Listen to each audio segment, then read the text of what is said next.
Yo, yo, yo, what up, y'all? It's your boy Rob coming back at you once again with another live stream. So before we get started, you already know what to do.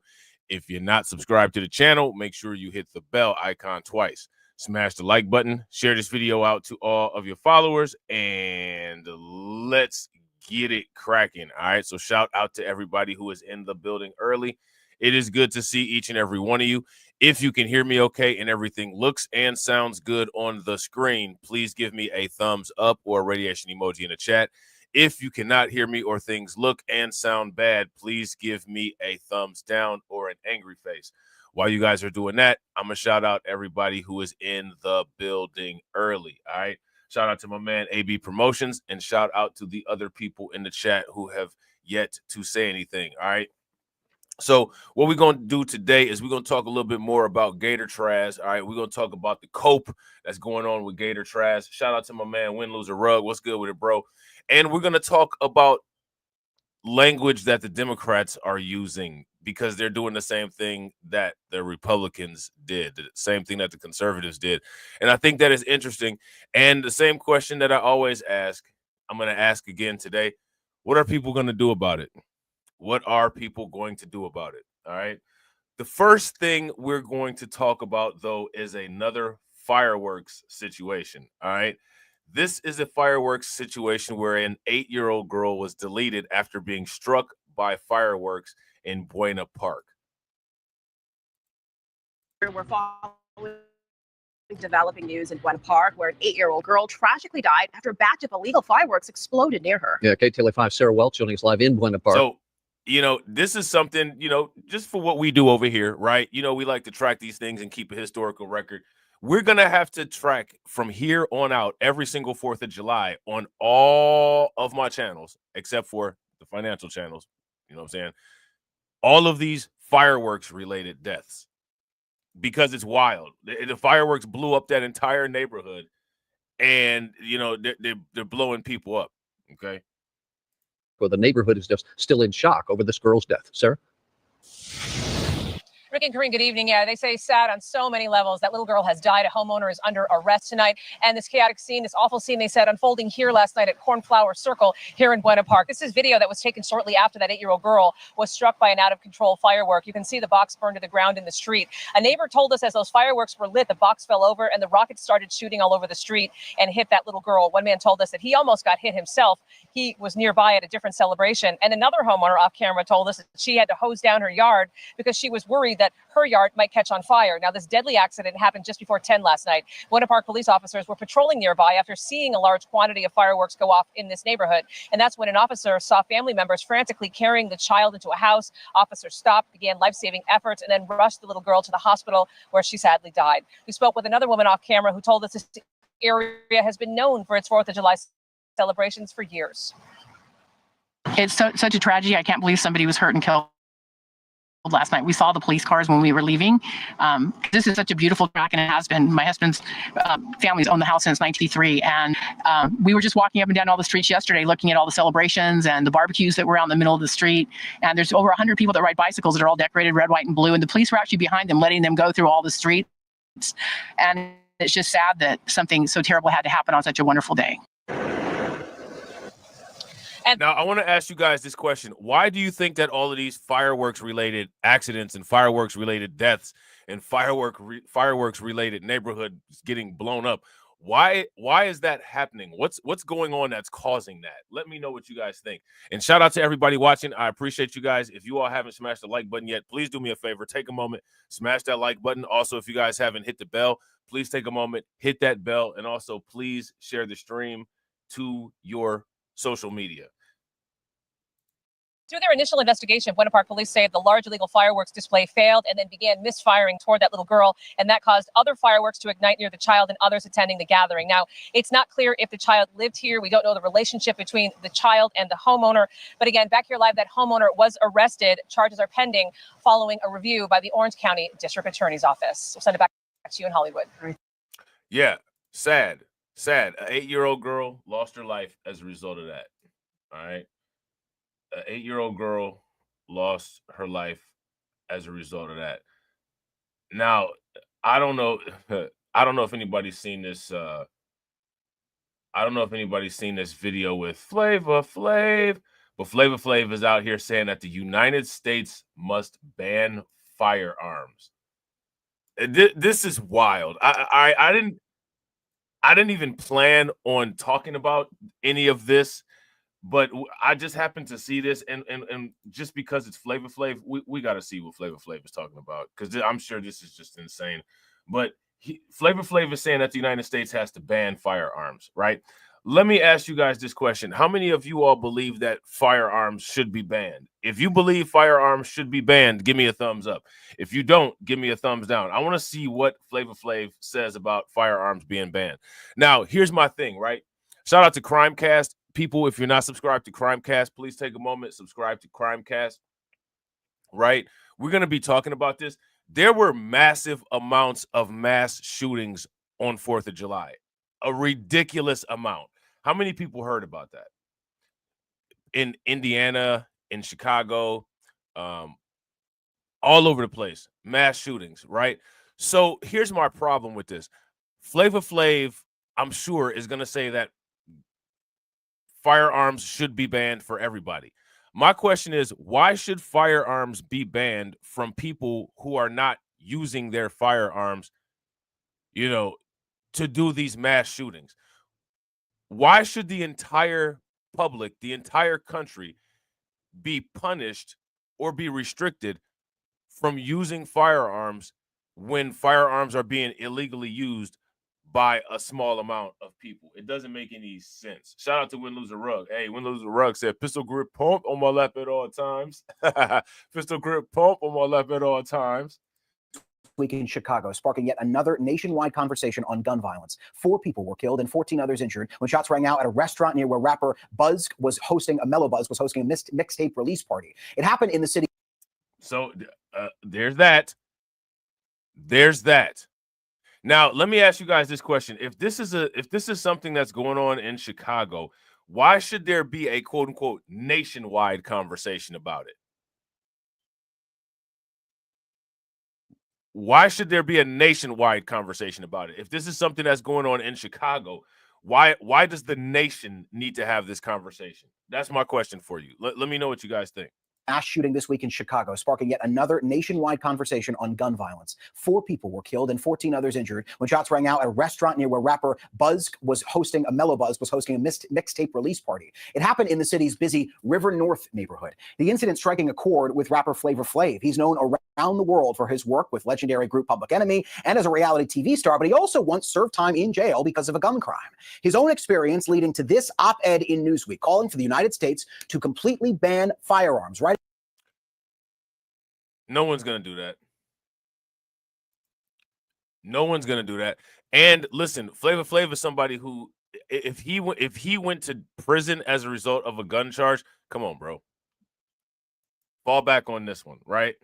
In part, quote, our schools aren't safe and our kids aren't safe. Also releasing a new song. Now, he said our kids aren't safe and our schools aren't safe. This shooting that happened in Chicago didn't happen at a school.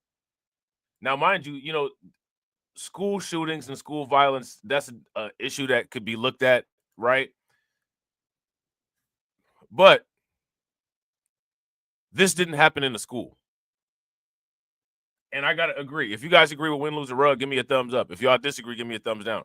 Win, Lose, or Rug said civilians should never be held accountable for actions and behaviors of the criminal class. I agree 110%. If you guys agree with Win, Lose, or Rug, give me a thumbs up. If y'all disagree, give me a thumbs down. Put a thumbs up for me in the chat. Protesting gun violence called March Madness. Here's a little bit of that. Trigger happy high. Want to ask a question? Does a gun need to be in the school? Earlier, and do you hear Chuck D? This shooting didn't take place with a gun in a school. You know what I'm saying? But okay. Morgan Norwood spoke with Flavor Flav about his push for gun control. Here's a little of that conversation. Thank you so much for being here. We really appreciate it. So let's start with a simple question. Why now? Why now? Why not now? Now is the time, definitely. You know what I'm saying? For, this gun control thing to you know what I'm saying, to be under control, because right now gun control is out of control. Guns are falling into the wrong hands of the wrong people. You know what I'm saying? In the whole nine, and not only that, but I'm not saying to totally ban guns. I mean, you know, come on, policemen, they need guns to do their jobs. Guns has been around since the Civil War. You know what I'm saying? In the whole nine. But my thing is this. You know what I'm saying? All of these school shootings that's going on right now. Look at these massive shootings that happened this week or already in the United States. You know what I'm saying? And in Chicago, 18 people getting shot. You know what I'm saying? I mean, it's a disgrace to the race. Oh, there he goes. Shout out to Deneen. Shout out to AB. AB said, no, I have no idea what you're saying. I have no idea what you're saying. He said it's a disgrace to the race. In Chicago, 18 people getting shot. You know what I'm saying? I mean, it's a disgrace to the race. You know?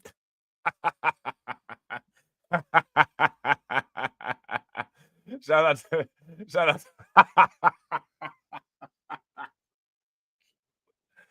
shout out to Leonard. What's good with you, bro? We will dive into this if I ever get to Crimecast, because I got it lined up for Crimecast. The Crimecast that I have lined up is probably gonna take about a week. I'm probably not even gonna be able to do Crimecast on the Crimecast channel. I'm gonna have to do it probably on BLR. You know, I'm probably gonna have to do it on BLR 1 or BLR 2 because it's gonna be it's gonna take a while. You know, we way behind on content. Know what I'm saying? For real. And I mean, you know, all of this needs to come to a stop. You know what I'm saying? It needs to be under control right now.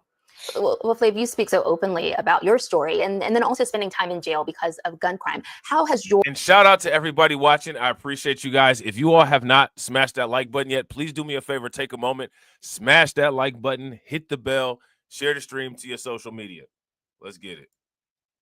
Your own experience shape your stance on gun violence? Well, my experience really shaped me up. You know what I'm saying? Hey, hold on. We gotta.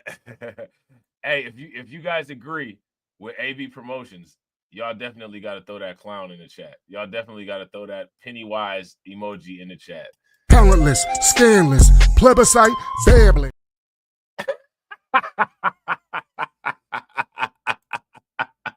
Because, you know, I mean, you know, going to jail for I mean, put it this way. Back in the days, yes, I used to be in gangs and all of that stuff. We used to all have guns, and it was a peer pressure thing, you know, at the time. You know what I'm saying? In the whole nine. And you know, I wasn't a legal gun owner. You know what I'm saying? I wasn't a legal. So it's what it sounds like to me. It sounds to me that people like Flavor Flav, or people like Flavor Flav, the Flavor Flav of the past, it's those people that need to have more scrutiny on them with their recklessness and how they use guns. It's not everybody. And see, this is what I want you guys to understand. Why am I saying this? Because this is what substantiates my argument of people need to stay away from the we stuff. People will take something that they're ashamed of and say, we need to stop doing it. No, we're not all doing it. I've never gotten in trouble or harmed anybody with an illegal gun. This isn't a we thing. This is a you thing. This is a you need to deal with this. Shout out to Leonard. Leonard said he's a whole CIA agent weirdo. He loves New York. Gun owner. None of us was legal gun owners. So guns was in the wrong hands. And even my hands was the wrong hands at the time. You know what I'm saying? In the whole night. But now things are really, really getting out of control, where even kids are going into their parents' rooms. They're taking their parents' guns to school, and they're doing these massive school shootings. You know what I'm saying? In the whole nine. I mean, you know, there's, you know, I mean, it's got to stop. You know what I'm saying? When is all of this killing going to stop? The only way it's going to stop is if we put a ban on the people that are not legalized to have guns. There's already a ban on people that are not legally having guns. There's already laws against people legally not having guns. The issue is that people seep through the cracks and the laws aren't getting enforced. And then when something happens, it's never a higher scrutiny against those people who irresponsibly use the guns. There's always a nationwide scrutiny that affects people who are legally using guns. Yeah, again, shout out to Win, Lose, or Rug. If y'all agree with Win, Lose, or Rug, give me a thumbs up. If y'all disagree, give me a thumbs down. Win, Lose, or Rug said, more of that ex-criminal shame and guilt. Facts. Facts. Shout out to AB. AB said, just because you were a degenerate don't mean we're all degenerates with you. Right. Now, if you're talking about crypto degens, hey, that's a different story. But I don't think that's what I don't think that's what Flavor Flav is talking about. You know what I'm saying? And I'm a you know what I'm saying person too, but I don't say it that damn much, you know. But anyway, how many people heard about the Sinaloa cartel? Now, the Sinaloa cartel, they got a lot going on, right? They got a lot going on. They hacked FBI officials' phones to get data and surveillance camera to find FBI informants. Now, curious, what do you guys think the Sinaloa cartel was going to do with this information that they found? What do you guys think that they were going to do? Sinaloa cartel using cell phone data and surveillance cameras to find and kill FBI informants. This is according to a new audit released by the U.S. Justice. Spoiler alert. Spoiler alert. Now, here's my question. How does the United States plan on dealing with the Sinaloa cartel? Let me ask you all this. Any of the methods used to deal with this quote-unquote undocumented situation, are these effective means to deal with the Sinaloa cartel? Let me know what you think. And shout out to everybody watching. We got 12 live, 8 likes. Let's get 4 more likes so we could get 1-to-1. Story: the Sinaloa cartel using cell phone data and surveillance Ryan cameras Glenn. What's to good find with it, and bro? kill FBI informants. This is according to a new audit released by the U.S. Justice Department. The audit saying a hacker hired by the cartel accessed FBI special agent call logs and Mexico City's camera system and used that information to identify persons of interest for the cartel. I mean, this is some Mission Impossible stuff. I mean, like, the Sinaloa cartel was able to do this. They hacked into the camera system. Like, this is dangerous. Now, why are we talking about the Sinaloa cartel in regards to undocumented? We all know that the Sinaloa cartel imports lots of fentanyl and lots of drugs into the United States, right? How should the government deal with an organization like the Sinaloa cartel?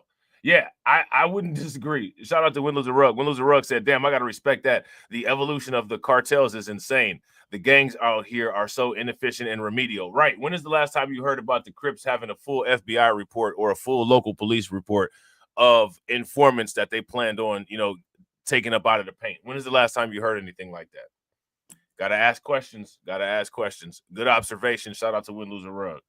Cartel then intimidated and in some cases killed those individuals. News Nation's Mills Hayes joining us live to break this down. Mills, what are we learning about this? Hi, Natasha. Well, one of the largest, most dangerous cartels, the Sinaloa cartel, was able to hack into an FBI official's phone records and use surveillance cameras in Mexico City to help track and kill FBI informants. A new DOJ report this week detailed how the Mexican criminal enterprise hired a hacker in 2018 to track people coming in and out of the U.S. Embassy. As investigators were working their case against notorious cartel boss El Chapo, the hacker was able to breach Mexico City's phone data and camera system to track an FBI official who they then followed and identified informants that the FBI agent met with. The cartel then used that information to intimidate and in some instances kill potential sources or cooperating witnesses. The cartel's leader, El Chapo, is now behind bars in Colorado, but U.S. still offering $10 million for information leading to the capture of 2 of El Chapo's sons who are accused of rebuilding their father's international drug empire. And while the FBI says that they are working on a strategic plan to address some of the Inspector General's concerns, recent technological advances have made it easier than ever. Now, I want you guys to pay attention to this, right? And why am I saying that? I'm saying that to say this.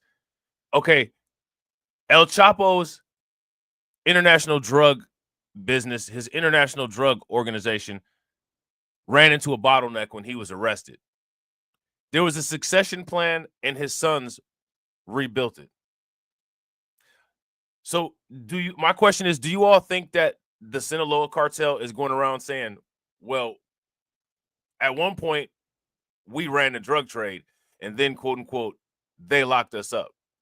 Well, dad is still locked up and the sons are out here running things. Shout out to David Brown. What's good with it? Yeah, I would not disagree.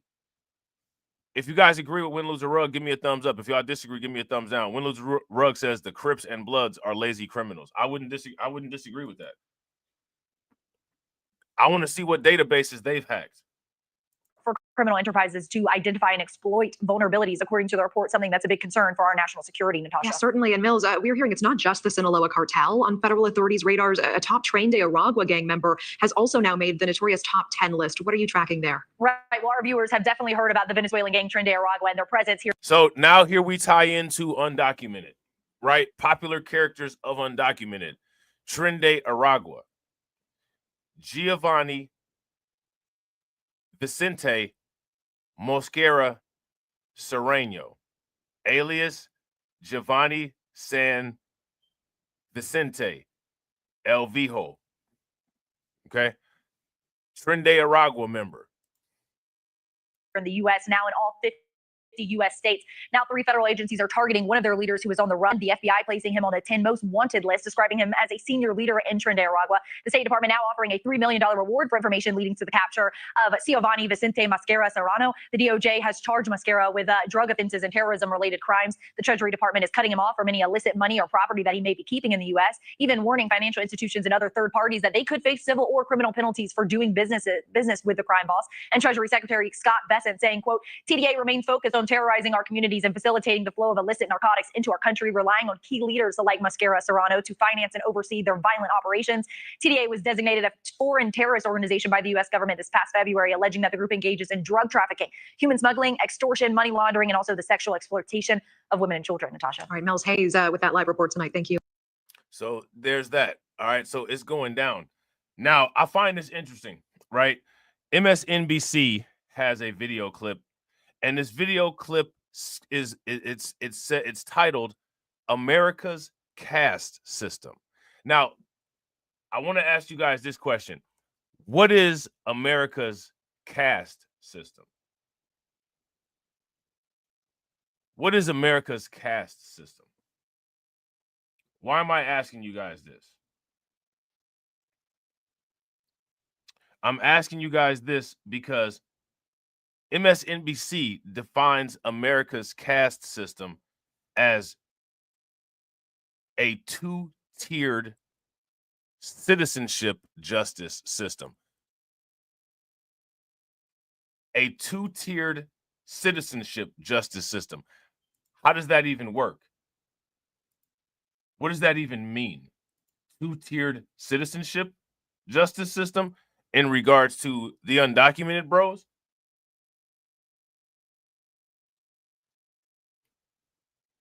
How does that play out? Let's see. Main Street with tanks, though under President Donald Trump, one might argue we're closer to that sort of thing than we'd like to admit.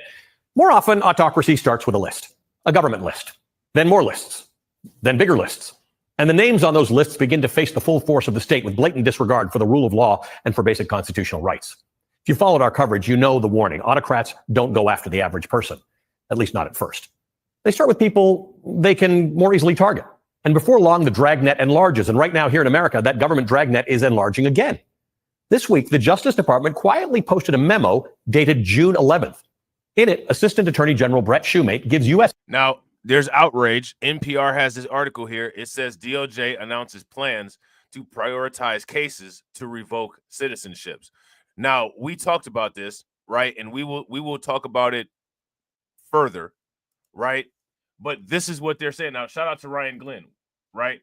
Ryan Glenn says, whites on top, blacks on bottom, everyone else in between. Not according to MSNBC. According to NBC, this whole thing revolves around quote unquote citizenship.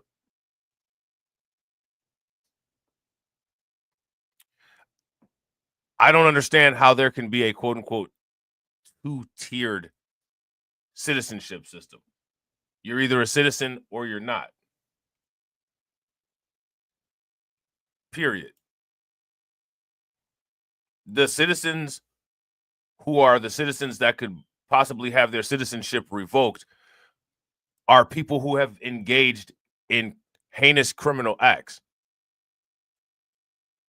And as a result of those heinous criminal acts, their citizenship could be targeted for revocation. Right? But there's a condition on that. The condition on that is if you were engaged in heinous criminal acts.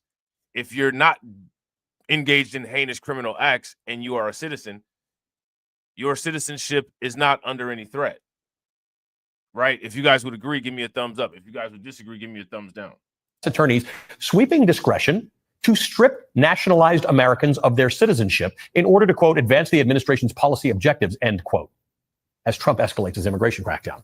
Prosecutors are told to focus on national security threats, but the memo also makes clear they can target, quote, any other cases referred to the civil division that the division determines to be sufficiently important to pursue, end quote. Translation, basically anyone Trump and his allies decide they want to target. As immigration attorney Rosanna Berardi tells ABC News, quote, the memo clearly signals that DOJ is going to pursue more of these cases and not just against terrorists or war criminals. Even cases involving undisclosed criminal records or procedural errors during naturalization are on the radar. In the past 28 years of my practice, the government has generally left naturalized U.S. citizens alone. This is a departure from that mentality, end quote. The target. Shout out to DeAndre. What's good with it, bro? It is no longer just children born here to undocumented parents. It's naturalized American citizens themselves. According to 2023 data from the Migration Policy Institute, about 25 million immigrants to this country are naturalized U.S. citizens. That's 25 million people. Now, Trump's DOJ is directing prosecutors to scrutinize those millions and to pursue denaturalization, revoking their valid lawful citizenship through civil cases. Now, this matters because in civil cases, unlike in criminal cases, defendants don't get a lawyer if they can't afford one, and the government faces a lower burden of proof, meaning these cases move much faster. As law professor Cassandra Burke Robertson explains, quote, so if they're really intending maximal enforcement, I think what they're going to end up doing is focusing on people who have not committed any serious infraction or maybe any infraction at all, but people for whom there is a possibility that there are grounds to revoke citizenship. So what this tells me is that if you have any issues that are pending that could qualify you for this type of scrutiny, you probably want to get those issues in order. Right? You probably want to get those things in order. You probably want to get that under control. Fits in with the other ways we've been seeing immigration enforcement happening under this administration, end quote. Meaning if the Trump administration really goes all in, it won't just target serious offenders. It'll start looking for anyone where there's some possibility to take their citizenship away, which flies entirely in the face of due process and the Constitution itself. When this country was founded 249 years ago this week, Americans made clear that they were resisting tyranny. They were building a system where your rights aren't left to the whims of those in power. Let's go back to that 25 million naturalized citizens number. To put Trump's effort to redefine who counts as an American into perspective, over the last 50 years, fewer than 150 Americans have been denaturalized. Most of them are former war criminals who hid their pasts when they became American citizens. Now let's pause there. He said most of them were war criminals who hid their past to become American citizens. Is being undocumented a way of hiding your past? If it is, give me a thumbs up. If it's not, give me a thumbs down. Shout out to AB Promotions. AB Promotions asks a great question. He says, I wonder why this narrative is being spread throughout the media. What's the end goal? That's a great question. What do you guys think? What do you guys think? Let me know. Naturalization spiked during the Red Scare in 1919, 1920, when the government targeted alleged communists. But it largely disappeared after the Supreme Court imposed constitutional limits in the 1960s. If you've been paying attention to Trump, though, it's clear who he's thinking about targeting. Political opponents, judges, prosecutors, journalists, critics, and most importantly, dissenters. Case in point, what do the New York City... Now, I find this fascinating, right, that on this Democrat channel, this liberal channel, they're saying that while literally during the election and all throughout the Biden presidency, they did the exact same thing to Trump. The only thing that they didn't do was just target Trump for denaturalization or target Trump for, deportation. But they definitely targeted Trump to, import him into a prison, right? They did that. So there's that. And then what's interesting now is, as you can see, here we go. Elon Musk, they've brought him in. Now, I remember when they couldn't stop saying wild stuff about Elon Musk. You guys remember? Now they've brought him back in. Why did they bring him back in? They brought him back in because of the Trump beef. Shout out to DeAndre. DeAndre said, this is starting to get tiring. If you want to be here, get your stuff in order. It's just been too comfortable for too long. Shouldn't have been so easy to be here without your paper straight. I agree 100%. If you guys agree with DeAndre, give me a thumbs up. If you guys disagree with DeAndre, give me a thumbs down. Let me ask you guys this question. Let's say that you're driving around undocumented, right? Driving around undocumented would basically mean if you don't have a license and registration. Do you get the same leniency if you're driving around undocumented? What if you're an American citizen and you don't have a state ID and you're trying to get a job? Do you get the same privileges of being undocumented? That's my question. Shout out to everybody watching. I appreciate you guys. We got 14 live, 12 likes. Let's try to get the 1-to-1 ratio. We need 2 more likes. So everybody smash that like button. If you guys haven't hit the bell, share the stream to your social media. Let's go. Democratic nominee for mayor Zoran Mamdani and the billionaire Elon Musk have in common. Both are naturalized citizens who immigrated to this country. And right now, Trump doesn't like either of them. Since his victory at the Supreme Court a couple of weeks ago, Trump has openly suggested stripping both men of their citizenship and deporting them. Trump allies want to revoke Mamdani's citizenship, perhaps because he's managed to win back some MAGA voters in New York City's recent mayoral primary, making him a real threat to their inroads. Meanwhile, Elon Musk, once a MAGA mascot waving a chainsaw, has now fallen out of favor with Trump. Trump especially doesn't like Musk's talk of establishing a third national political party. So now that's another issue that we have to follow, right? We're going to have to follow that, and we're going to have to pay attention to that. How many people have heard about this new political party that Elon Musk has started? Or that he's interested in starting. Shout out to Win Lose the Rug. Win Lose the Rug said, who didn't see this coming? Right.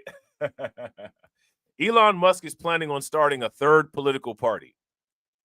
I find that interesting. I wonder if it's going to be the new founding fathers and we're going to have purges. Trump just casually threatens to deport him. Here's what's at stake. It's not just the families who'd be devastated by Trump's immigration policies. It's the heart of our democracy itself. Understand, really understand, that this memo lays the groundwork for a uniquely American caste system. Oh. One tier of citizenship that's permanent and protected, what we always all... I want to pay it. Now, again, what is going on with the verbiage being used here? What is being done here with the verbiage? This lays the path for a quote-unquote two-tiered citizenship. A two-tiered citizenship? Yeah, and I wouldn't disagree. Shout out to Win Lose the Rug. Win Lose the Rug says, threatening their citizenship is not a good look. Kind of adding proof to the Dems' arguments. Yeah.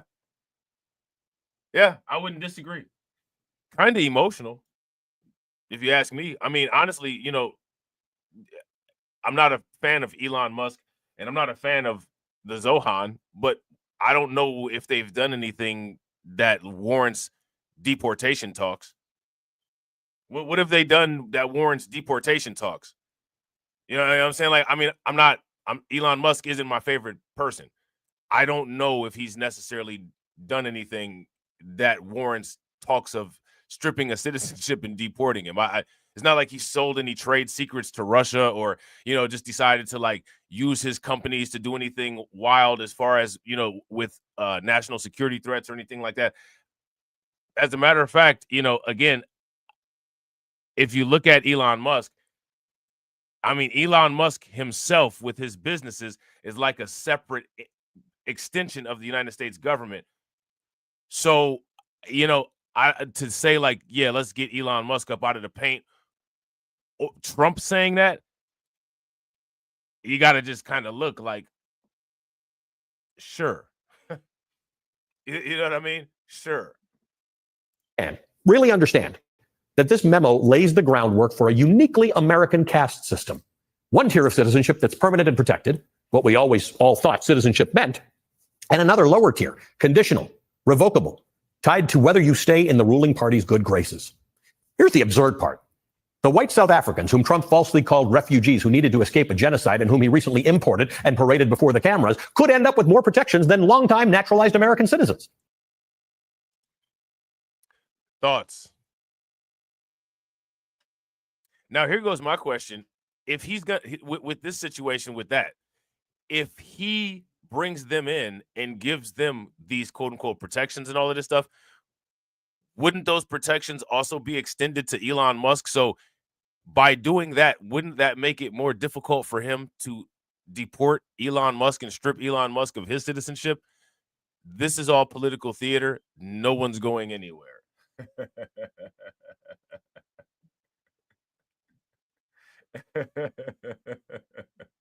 Yeah. Shout out to Windows and Rug, right? And his stands eat it up with zero filtration, just mouth wide open while he shoves more BS down their throats, and they love it. They don't even chew. They don't even chew. It just looks like a frog going down a snake's throat. It's wild. You know what I'm saying? Shout out to AB Promotions. AB Promotions said, who did the colonizer naturalize themselves to when they got here and saw that there were people here already and had their own civilization? Well, according to some, these purchases were quote unquote legitimate. According to some, these purchases were quote unquote legitimate. Citizenship is supposed to be the bedrock of democracy, a promise that your rights don't depend on who you vote for, where your family comes from, or what you believe. When it's weaponized to punish dissent or to target our differences, that promise evaporates.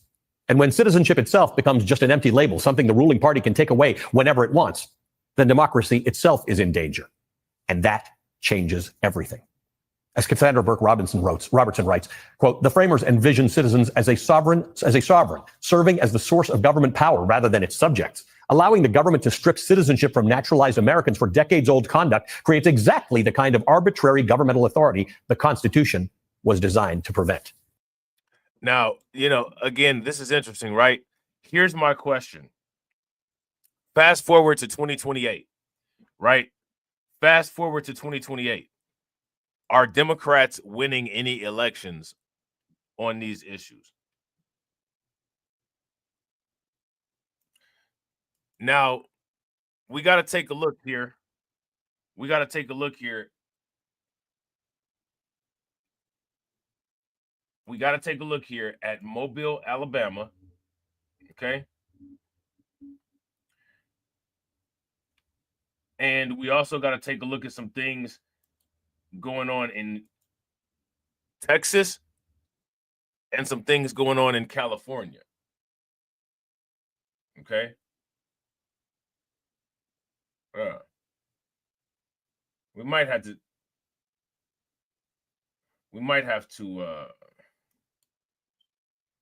look at some things going on in Colorado too. And this is what I'm saying. There's just so much of this stuff that you just don't, you'll never finish it. There was some illegal immigration arrests that took place in Mobile, Alabama. Do you guys remember when we talked about Mobile, Alabama? We talked about all those places in Alabama. They had a lot of immigrants, and there was the heated city council meetings. We're going to take a look at this. Well, first tonight, exclusive footage of an illegal immigration bus in Mobile. The FBI says it happened yesterday off Azalea Road. 15 illegal immigrants were arrested. Now, this comes just days after dozens of undocumented workers were arrested at a taxpayer-funded construction site in Gulf Shores. Natalie Williamson joining us live from FBI headquarters. And Natalie, you got this video that shows yesterday's bus from beginning to end. That's right, Cameron. The video you're about to see shows sheriff deputies pulling 2 trucks over at a gas station. Moments later, federal agents show up and start putting people in cuffs. Tonight, exclusive footage showing the moments leading up to the multiple illegal immigrants getting arrested in Mobile. According to the FBI, over a dozen people were arrested at a gas station off Azalea Road after being pulled over by Mobile County Sheriff's deputies. This video shows one vehicle in a parking spot with one MCSO SUV behind it. Seconds later, another truck pulls into the gas station with a deputy pulling in behind it. 15 illegal immigrants were arrested. The Gulf of America Homeland Security Task Force says one of those arrested was an unaccompanied minor who has been turned over to DHS. And this morning, the task force arrested an undocumented immigrant from Russia after he tried to purchase a gun. See, now, where's Flavor Flav talking about that particular type of situation? So now, let me ask you guys this.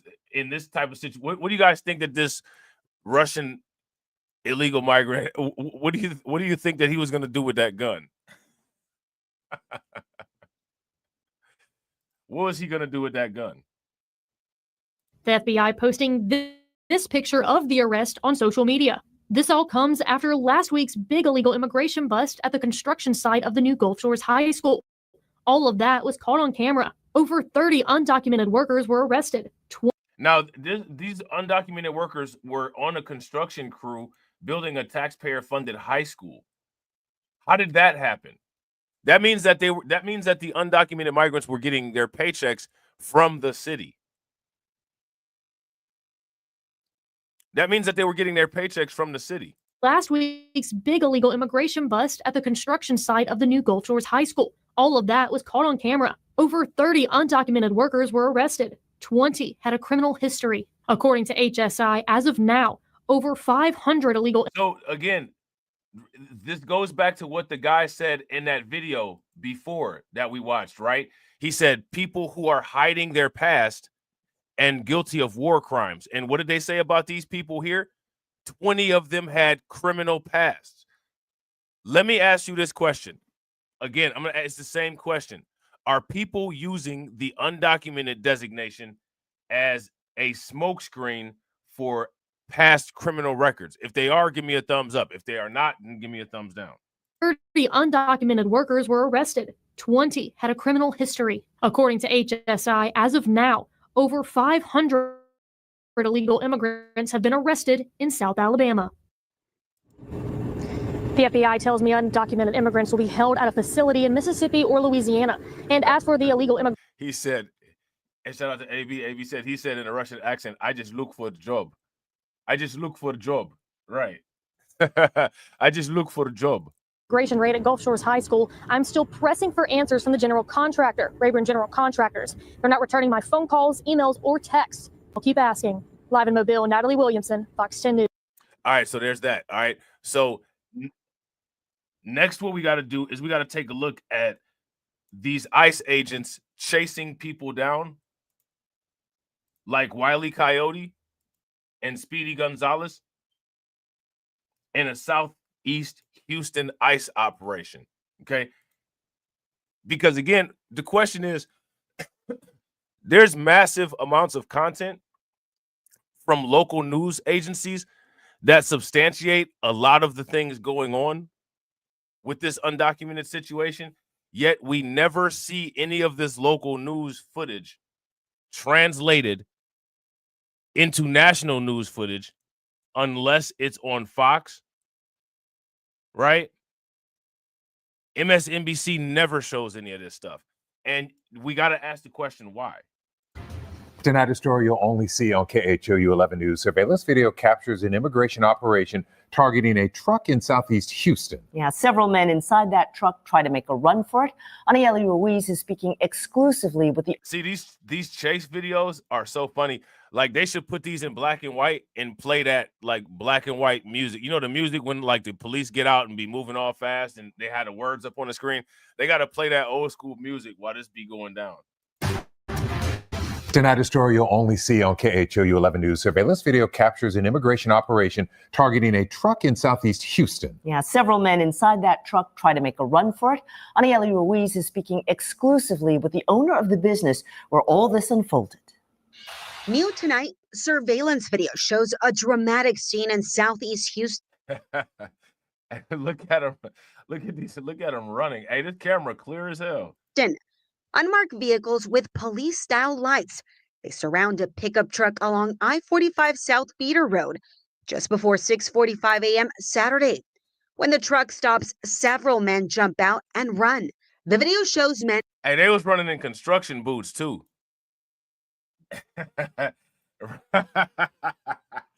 That's exactly what I was about to ask. Like, yo, how did he get on the ground like that? Some wearing tactical gear and masks, chasing after them. At one point, a man wearing a vest labeled police falls to the ground as the person he's chasing. Did you miss that first step? Hey, did you miss that first step? Gear and mask, chasing after them. At one point,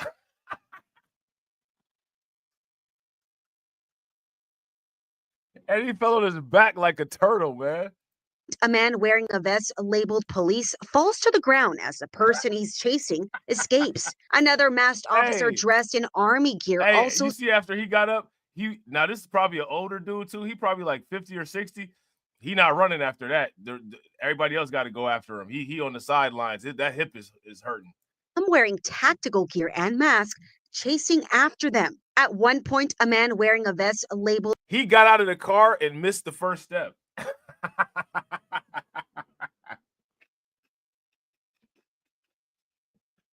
Oh, yeah, he's definitely taking PTO time after that.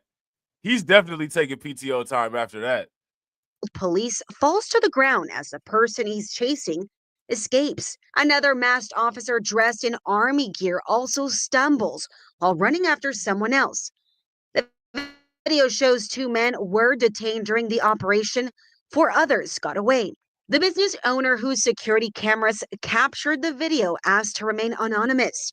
He told KHOU 11 News HPD informed him this was an ICE operation. These people were simply going to work in the morning. It was 6 in the morning. They were going to work. He says what happened outside his business was deeply troubling. This is just exactly what people don't believe that is happening, and it actually is happening. The Trump administration has taken a hardline stance on immigration. The Trump administration is going to continue the mass deportation effort that the president promised the American. Hey, when there's stupid situations like that going on, they gotta play they gotta play music like this. Hey, they gotta play music like this. Hold on real quick.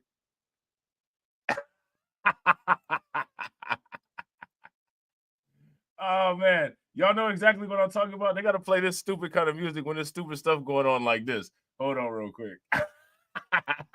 They falling all over the place. Look at this.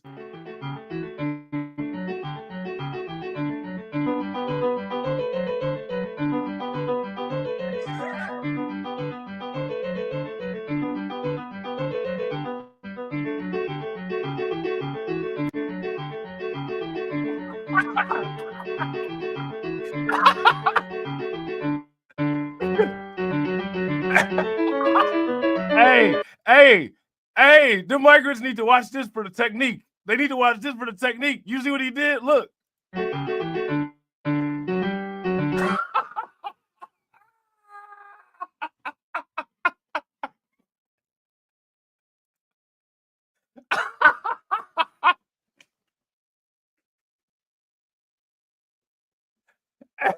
Oh man, hey, if they start learning how to do that, it's over with. It's over. It's over with.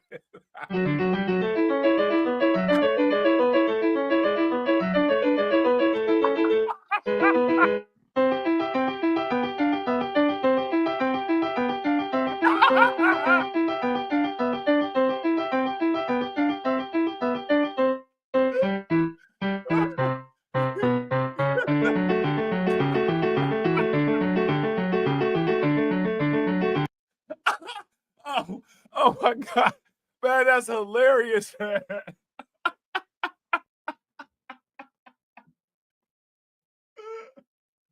Hey, once the migrants start learning these techniques, it's over.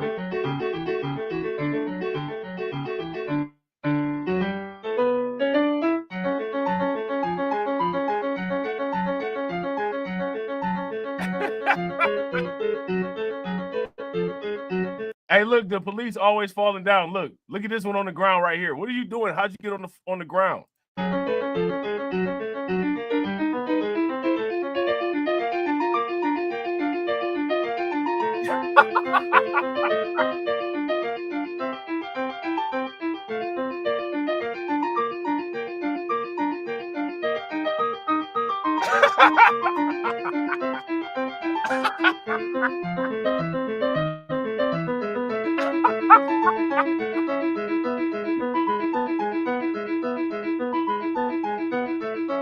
Oh man, that's wild, man.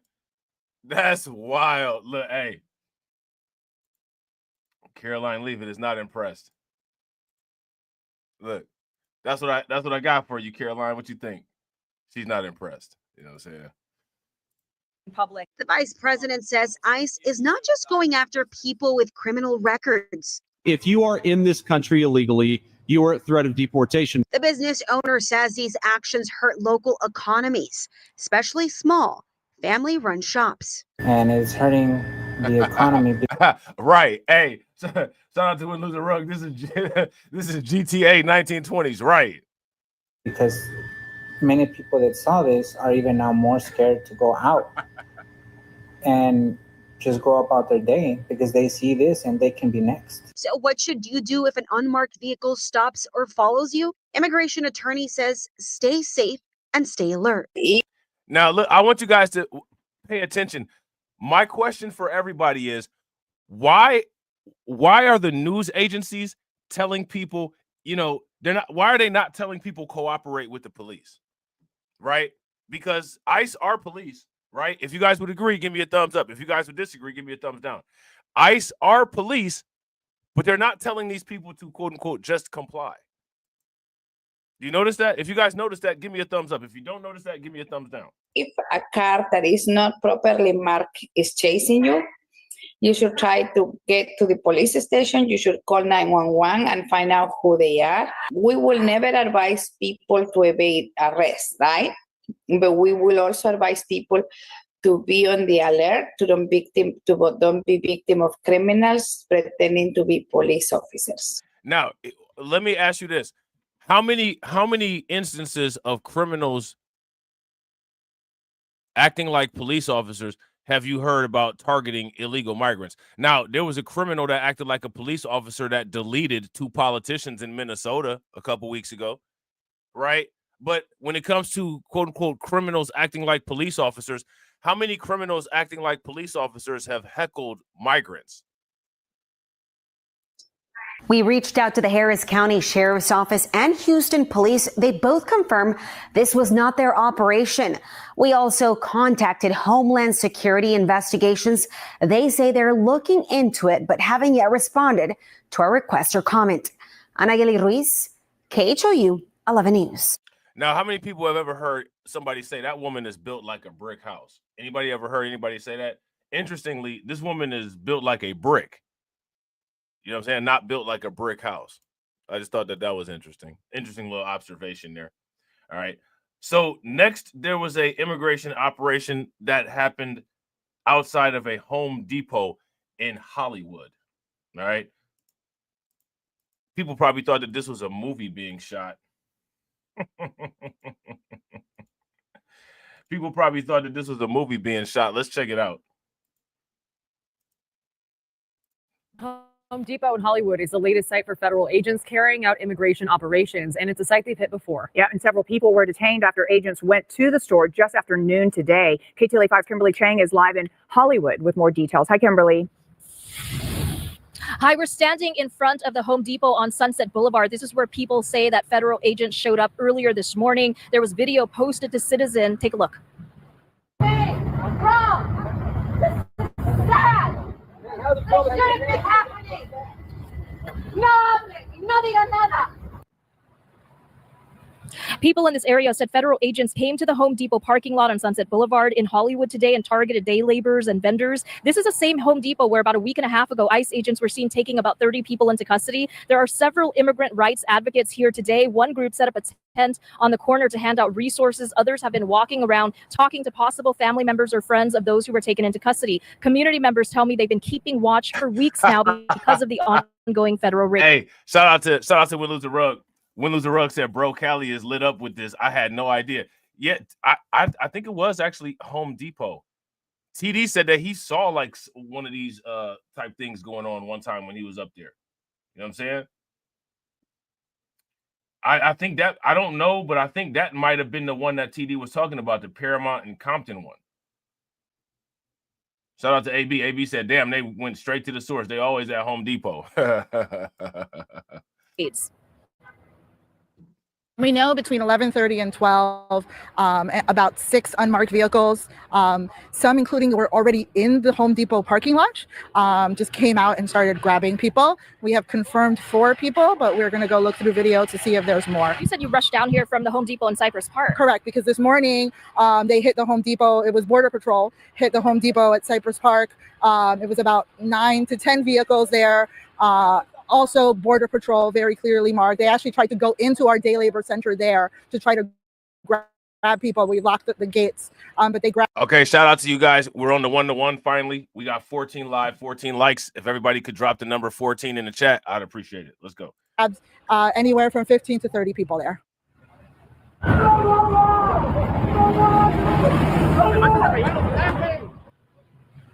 And you're looking at video now from Cypress Park earlier today. You can hear people shouting, "What's your name?" in Spanish and "What's your birth date?" as Border Patrol agents took someone into custody. Now, immigrant rights advocates tell me they're trying to track down and identify the people detained and follow up. One woman said she and other volunteers came to the Hollywood Home Depot to try and support a Shout out to Intuitively Wise. What's good with you, bro? street vendor so that she could go home.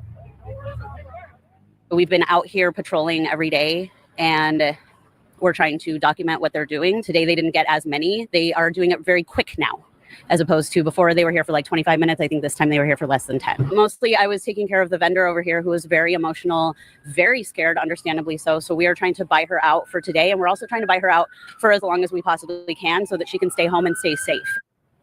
So again, this is just interesting, and it's just bizarre. How do you just completely ignore the fact that these people not only entered the country illegally, but they've been living here illegally for this long amount of time, and now the situation is coming back to haunt them, and somehow, you know, we've got to protect them. Like, it's just extremely wild. Now, you guys saw the ICE agents, the masked ICE agents, right? I don't know if you guys were aware, but in California, they tried to push through legislation to make it where it is illegal for the ICE agents to wear the masks. Okay. They don't want the ICE agents wearing masks, which I find hilarious because these people are the quote unquote, you know, mask people, right? You know, we don't want those ICE agents spreading C-19 all over the place. So they wear masks, right? But in this situation, it's okay for the ICE agents to spread C-19 all over the place and don't wear any masks. Now, assaults against ICE officers are up almost 700%. Now, we got to break that down, right? And we got to ask the question, why are these assaults against ICE officers up almost 700%? Give me your best guess. Why do you guys think that these assaults against ICE officers are up almost 700%? If you ask me, the answer is very easy. It's not because people have gotten increasingly violent. It's not because there's effective campaigns against ICE, because none of the campaigns are effective. What it is that ICE is more than likely 700% more active. So since ICE is 700% more active and there's more encounters between ICE and, you know, the people that they're trying to detain, if there's more encounters, there's going to be more arrests, right? Which is something that we see. And there's also going to be more instances of arrest resists and attacks. This is just math. I don't think there's anything more to it. Now, I'm sure, you know, each political party, you know, the right, MSNBC, you know, the left, MSNBC, the right, Fox, they're going to paint their own narrative, but they're able to paint these narratives because they know that most people are so stupid they don't understand math. Well, as a result of math, if you increase activity at a certain multiple, which in the case of 700% would be 7 times, there's going to be 7 times the anomalies that we've seen before, right? If you guys would agree, give me a thumbs up. If you guys would disagree, give me a thumbs down. Meyer live for us in New York. Ashley, thank you. Let's bring in criminal defense attorney and federal litigator Vic Bajaj, along with former FBI special agent and Fox News contributor Nicole Parker. Thank you both for coming on. I just want to put the number back on the screen because I think it's significant, Nicole. You've got 79 assaults so far in 2025. You had 10 in 2024. 700. Now, again, right, if we even compare these years, in 2024, that was the last year of the Biden presidency. Biden was really restricting a lot of what ICE was able to do, so there wasn't as many arrests, wasn't as much contact. This 2024 is under a president that restricted what ICE was able to do, right? In 2025, now we're under a pro-ICE president, and President Trump has enabled ICE, which means that their activity is going to be up. So if there's increased activity, there's going to be increased incidents. You know what I mean? So, you know, it's basically math. I don't think that there's any sediment or, you know, I don't think that there's any of that. Shout out to my man Detroit 313. What's good with you, bro? Shout out to Win Lose the Rug. Win Lose the Rug says, hey, bro, that's true. The organizations depend on a general consensus on ignorance and short-term memory. Facts. I would agree. I agree 100%. You know what I'm saying? Shout out to DeAndre. DeAndre says every day they pick up an illegal vendor. A young black man gets to start his own hot dog stand. Facts. Shout out to the hot dog brothers. You know what I'm saying? Los Pollos Caliente Perros. right? Right? Or perros caliente. I don't know how they would say it. You know what I'm saying? Percent increase. We all know why. Gavin Newsom was wondering why these ICE agents are wearing masks. I mean, they've been doxxed. It's unbelievable. What do you think about this, Nicole? Well, first of all, part of the attribution is that under the Biden administration, ICE officers weren't actually allowed to do their jobs. They actually weren't enforcing the So, I mean, there it is right there. Make your boy great. Make your boy great, right? Because I haven't watched, you guys know how I do. I put these things together and we watch these things as they occur. I don't study this stuff before I do my live streams, right? So immediately she says the exact same thing that I said, which is probably not the answer that they were looking for. So they're going to start asking other questions. But I mean, basically what she said, I wouldn't disagree with this. I wouldn't disagree with this, right? And shout out to everybody watching. I really appreciate you guys. If you all have not smashed that like button yet, y'all know what I need you to do. Take a moment, smash that like button. We got 20 and 18. If we could get the other 2 likes and get back on that 1-to-1, that'd be great. laws. They were social workers. And so they are back to enforcing the laws and saying, you know what, you are not here legally and we're going to have you deported. And that is why there's obviously the huge spike, because we're seeing in this country that there's certain individuals that do not like enforcement of the law. They want these illegal immigrants to have rights in the United States, more rights than many Americans. So again, I don't know if this lady put a bug in my house or what, you know what I'm saying? But yeah, certain individuals in the United States that like crime. That's not a reference to quote unquote pro-crime culture, is it? Let's listen again. Allowed to do their jobs. They actually weren't enforcing the laws. They were social workers. And so they are back to enforcing the laws and saying, you know what, you are not here legally and we're going to have you deported. And that is why there's obviously the huge spike. So again, no comment. Because we're seeing in this country that there's certain individuals that do not like enforcement of the law. Now, let me ask you guys this. Who are the individuals in the country that don't like enforcement of the law? Let me know in the comment section. Let me know in the comment section, who are the individuals here in the United States? Name me some individuals in the United States that quote unquote don't like enforcement of the law. Let me know. Enforcing the laws and saying, you know what, you are not here legally and we're going to have you deported. And that is why there's obviously the huge spike, because we're seeing in this country that there's certain individuals that do not like enforcement of the law. They want these illegal immigrants to have rights in the United States, more rights than many Americans, frankly. And so it's absolutely disgusting and abhorrent that people that are simply doing their jobs, they are sworn to protect, and now they are being attacked. That is not acceptable. The Trump administration is not going to be okay with this. And again, any network that is, advertising a certain app to go after them and to locate them and dox them, these individuals do need to be held accountable. But again, it's not shocking, because look at the riots that have been going on and, wanting these, immigrants to stay in our country. Unacceptable. We got to back the blue. We got to back our ICE agents and all of law enforcement. We did. Shout out to Ronnie. What's good with it, bro? Ronnie said criminals don't like it. But of course, I would agree, right? Shout out to Ronnie. I agree 100%. But the evidence has shown, Democrats are pro-crime culture. Support crime, legislation based on legalizing most forms of harmful crime. Democrats are pro-crime culture. How can this evidence be tested? You can look at crime rates in Democrat areas. You can look at legislation that Democrats attempt to put through. Okay? Democrats attempt to decentralize crime and centralized constraint on citizens. If you guys would agree, give me a thumbs up. Democrats attempt to centralize control of citizens and decentralize control and constraint of criminals. This is a clear pattern that the Democrats exhibit with most of their political campaigns and most political legislation that they attempt to put through. And it plays out by looking at the areas where there's a Democrat majority. Where is a peaceful, clean haven where there's Democrats? Where is a peaceful, clean haven where there's Democrats? That's my question. Shout out to Detroit 313. Detroit 313 said,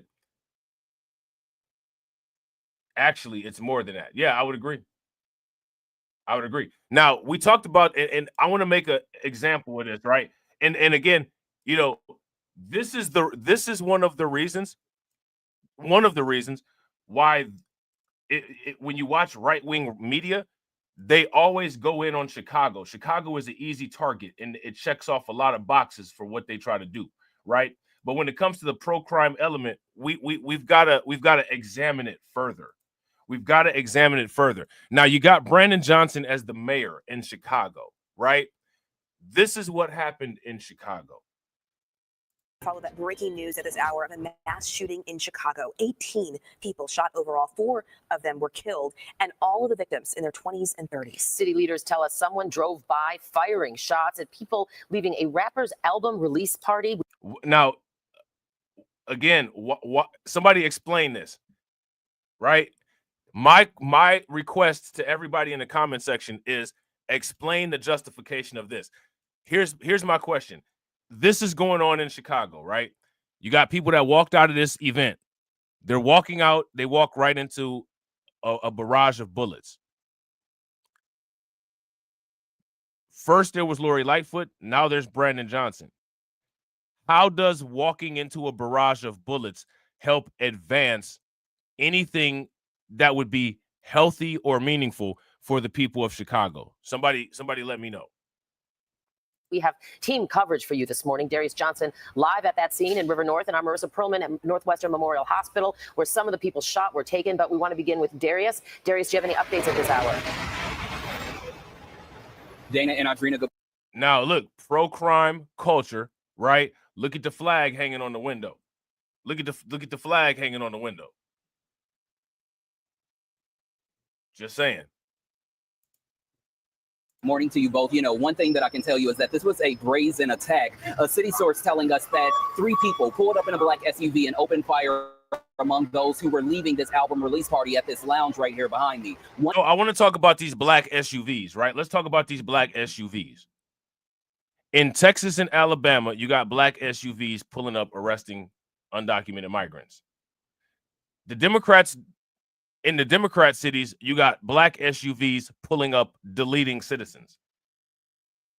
They're outraged. The Democrats themselves are outraged that in these red areas, black SUVs are pulling up, not deleting migrants, but taking them into custody. The Democrats don't care that in their own areas, black SUVs are pulling up, taking out their constituents. Oh, shout out to Detroit 313. Oh, he definitely said something. He definitely said something, bro. It wasn't anything effective, though. It wasn't anything effective, but he definitely said something. We're gonna actually react to what Pencilhead said on Crimecast. If you guys aren't subscribed to the Crimecast channel, make sure you take a moment and subscribe to the Crimecast channel. If one of the mods could drop the link to Crimecast into the chat, that'd be great. Yeah, we definitely gonna hit that up on Crimecast.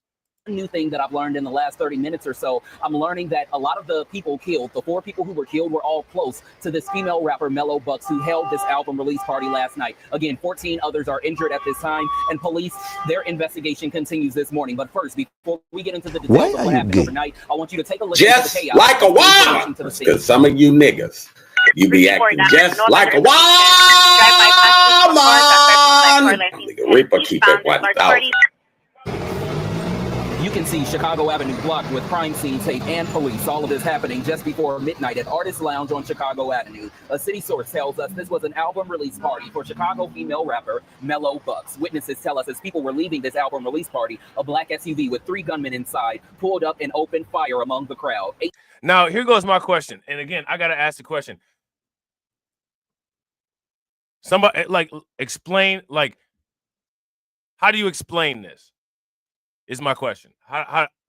What is people's explanation for this? Let me know what you guys think. 15 people were shot. 4 of them have died, 2 men and 2 women, one of whom is the boyfriend of the rapper Mellow Bucks, who held the album release party. Here's what Street Pastor Donovan Price had to say about a mass shooting happening in the heart of River North. It seems like everybody was shocked that this happened. Now, here's my question. Now, again, shout out to Surviving the Suburbs, right? How many people remember when I used to make the Surviving the Suburbs videos? In Surviving the Suburbs, the people in the suburbs would always be surprised when someone would say, I just can't believe that happened here. But I showed multiple times where that happens here, right? I showed multiple times where that happened here, right? So now this is a quote unquote pastor from Chicago, and he says, quote unquote, I'm surprised, everyone's shocked that this happened here. How are you shocked that this happened here when literally something like this is happening every 5 seconds there? If you're shocked and you're in an environment where something like that happens every 5 seconds, it's clear that you ignore reality most of your wake moments. Let me ask you guys this question. Shout out to the people in the comment section. How many of you all are shocked that something like that happened? Are you shocked that that happened? I'm not shocked. I'm not shocked. Here's what Street Pastor Donovan Price had to say about a mass shooting happening in the heart of River North. It seems like everybody was shocked that this happened. An unlikely, place, even though, rap has its kind of thing that people expect, in Chicago. It doesn't matter. Here's the thing, right? Degeneracy, pro-crime culture, and nonsense is mobile, right? So it doesn't matter. Like, somebody could say this isn't something that happens here. It's not about here. It's not about a location. They could have, now this rapper could have had a mansion somewhere in the middle of the suburbs and had this exact same party and the exact same thing would have happened. Why? Because the situation traveled. The situation can become mobile.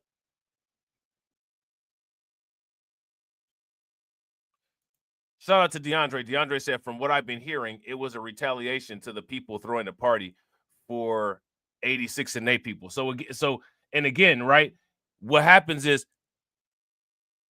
now there's people that aren't even involved in any of this nonsense, and they taking bullets on the way out the door. But again, you got to ask yourself the question, why would you go to a rap album release party? You know that there's something bad that's going to happen. Now, somebody will say, well, they charged us more than they charged somebody else.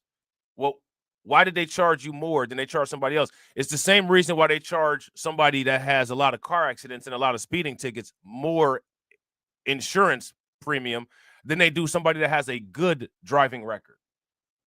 If you're a high-risk individual based on your risk profile, there needs to be a higher return for dealing with you to compensate for the possibilities of a higher likelihood of a risky event taking place.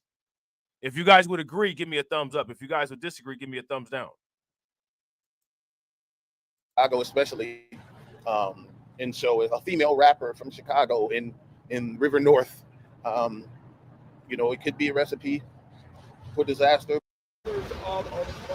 And the rapper Mellow Bucks released a statement on her Instagram earlier this morning saying, in part, prayers up for all my sisters. She went on to say, it feels like everything is weighing down on me and all I can do is talk to God and pray. Back out here live this morning. Now, I want you guys to pay very close attention to this. This statement here doesn't address the property damage. It doesn't address the bad reputation that this has brought to the place. It doesn't address the families of the people that got deleted.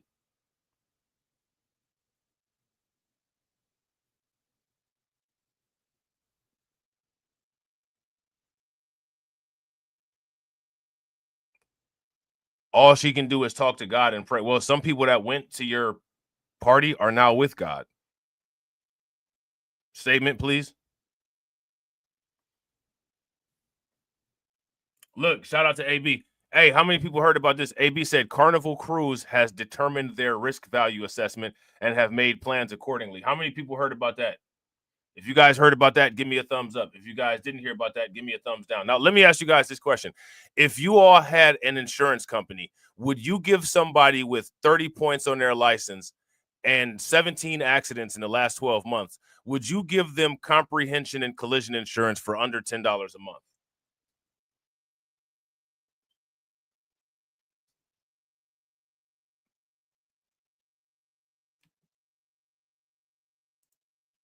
That's my question. Let me know what you guys think. laying down on me, and all I can do is talk to God and pray. Back out here live this morning. No more crime scenes. Hey, everything has been cleaned up here outside Artist Lounge. It doesn't even appear that anything happened last night. The search is still on for the 3 shooters who were inside that vehicle, and the names of those who have been killed, the 4 killed, have yet to be released at this time. Again, we are expecting a press conference later this afternoon to know more about exactly what happened and learn more about the city and police response. That's the latest from here in River North this morning. I'm Darius Johnson. Ladies, back to you in studio. So now here's my question, right? Who made those people do that? Who made those people do that? That's my question. Shout out to AB. AB says Carnival Cruise says no rap music, no wobble dance, supervised cell phones, all of that. If you fight, you're getting dropped off where you're at. Damn, that could be in the middle of the ocean. That could be in the middle of the ocean. All right, Darius, thank you for those updates. And now we're going to check in with Marissa Perlman. She's live at Northwestern Hospital learning more about those victims taken there. Good morning, Marissa. Good morning to both of you. You can imagine the chaotic scene that was here at Northwestern Memorial Hospital, where many of those victims were taken into the overnight hours. Family members showing up here outside of the emergency room, here to learn that they're... Shout out to Win Lose a Rug. Win Lose a Rug says, until there's a stand against the criminal class and gang culture, Black folks will be forever subjugated to this nonsense. I wouldn't disagree with that. If you guys would agree, give me a thumbs up. If you guys would disagree, give me a thumbs down. Now, mind you, the only problem is if you talk about this and critique it, you're a coon. You know what I'm saying? You're a coon. So throw those coon emojis in the chat for ourselves. Somehow we're coons. Despite the fact that this kind of stuff causes financial hardship, increased risk profiles, i.e., low credit and different things like that, causes financial hardship. It contributes to paying more money for things than other people have to pay. Right?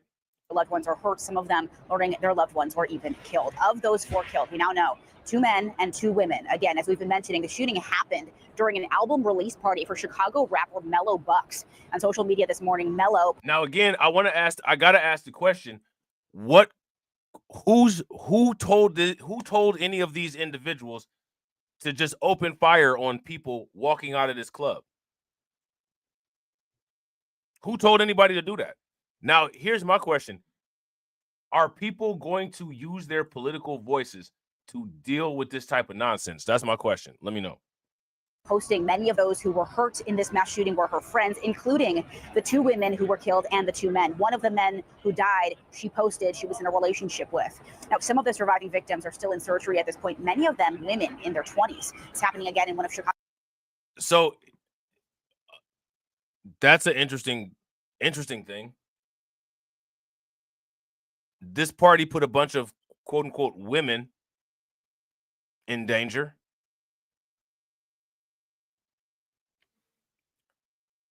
Any thoughts? Chicago's busiest neighborhoods. We know there was a mass shooting incident at this exact address back in November of 2022. So I want you guys to pay very close attention to what the Reverend said. The Reverend said, "I can't believe that this happened." Now the news pulls up the archive, and the archive shows that in November of 2022 there was a shooting at this exact same place. But yet this dude said that he's surprised that there was a shooting there.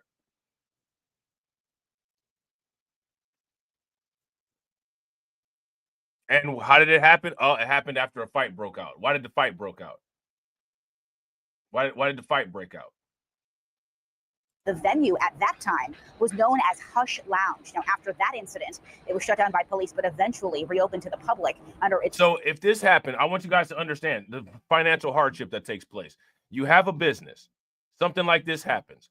Police makes it shut down. They just destroyed your revenue. It just destroyed your revenue. Now, is that a financial hardship? That's a financial hardship. People already are strapped for money, right? But if you discuss this or if you talk about this and you don't talk about this blaming people other than the people who did the shooting, somehow you're being a coon. I need to explain. I need somebody to explain that logic to me, please. If you ask me, there's a sophisticated system of quote unquote no snitching that is actually designed to constrain progress. Okay?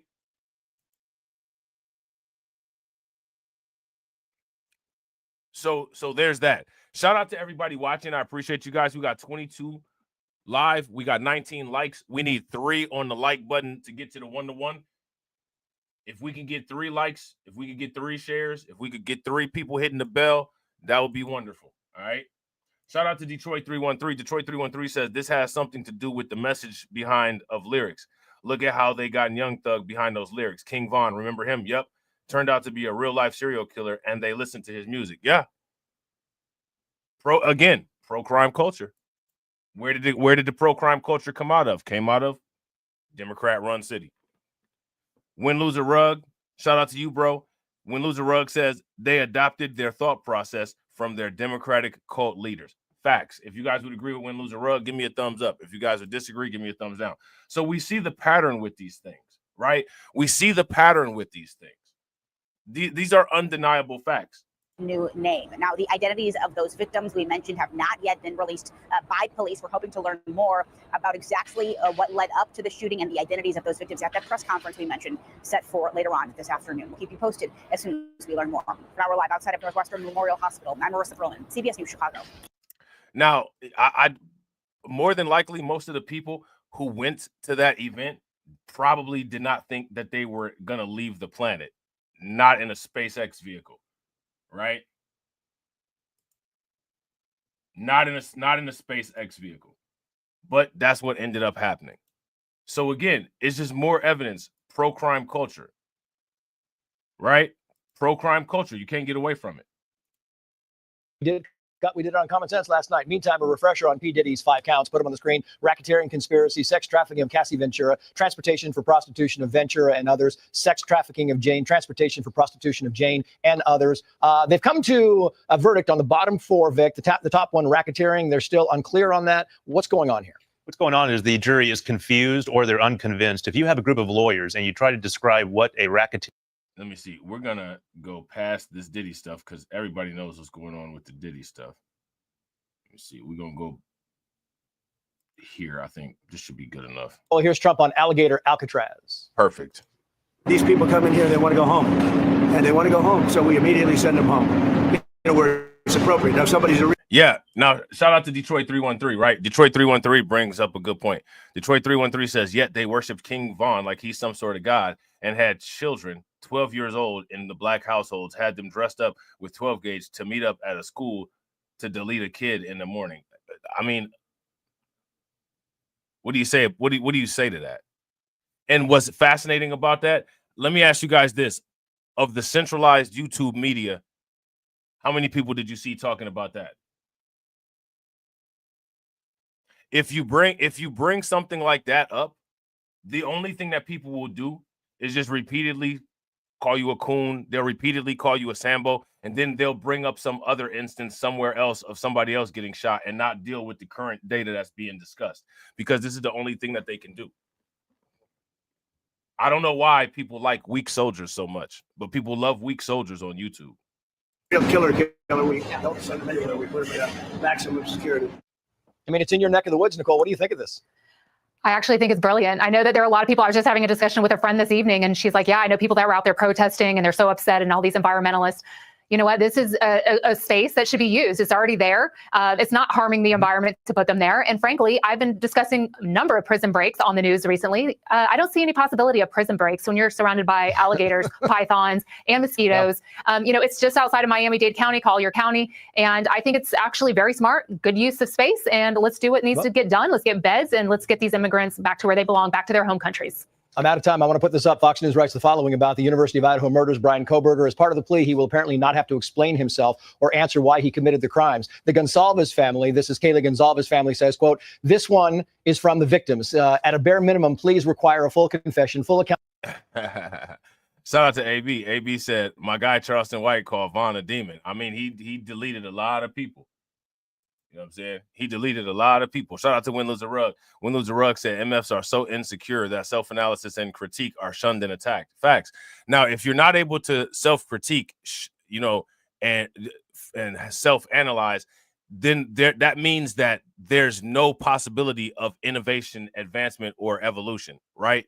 So when I want people to understand that anytime anybody tries to shut down a self-critical argument, because there's a way to have a self-critical argument and not necessarily be disrespectful, right? But it doesn't matter whether you're respectful or not.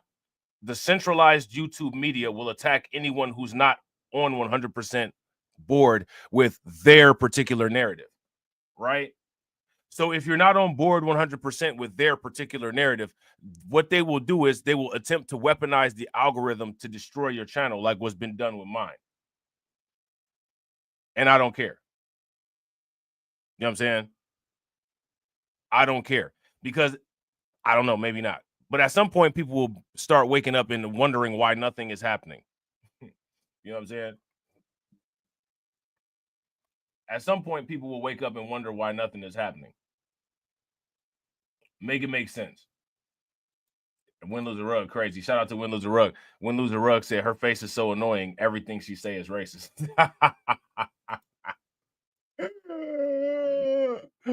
That's hilarious. That is hilarious. Yeah. So, and again, I want you guys to pay very close attention. Shout out to Crack Netter. Crack Netter said those ICE raids look staged. I don't know. I couldn't tell you. You know what I'm saying? I don't know if they are or if they aren't. I don't think that they are. Because my thing is, here's the question. If they're staged, who is it that's staging them?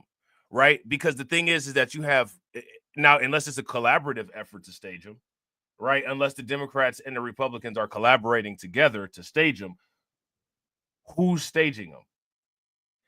Because the thing is that the Republicans brag about them and the Democrats are outraged about them, which unless there's a collaborative effort, right? Unless there's a collaborative effort to stage them, that would show me that they're legit. You know what I'm saying?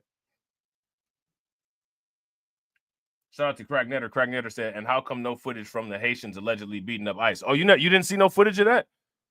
They got a lot of footage of that on TikTok. Now the news don't have no footage of that. Right? I don't know if the news actually covered that, but the people on like TikTok and YouTube Shorts and stuff like that, man, it's a lot of footage about it circulating around. Shout out to Win Lose a Rug. Win Lose a Rug said, I don't know what a stage police sting looks like to make that judgment. Yeah, I'm not familiar. I can't call that one. You know what I'm saying?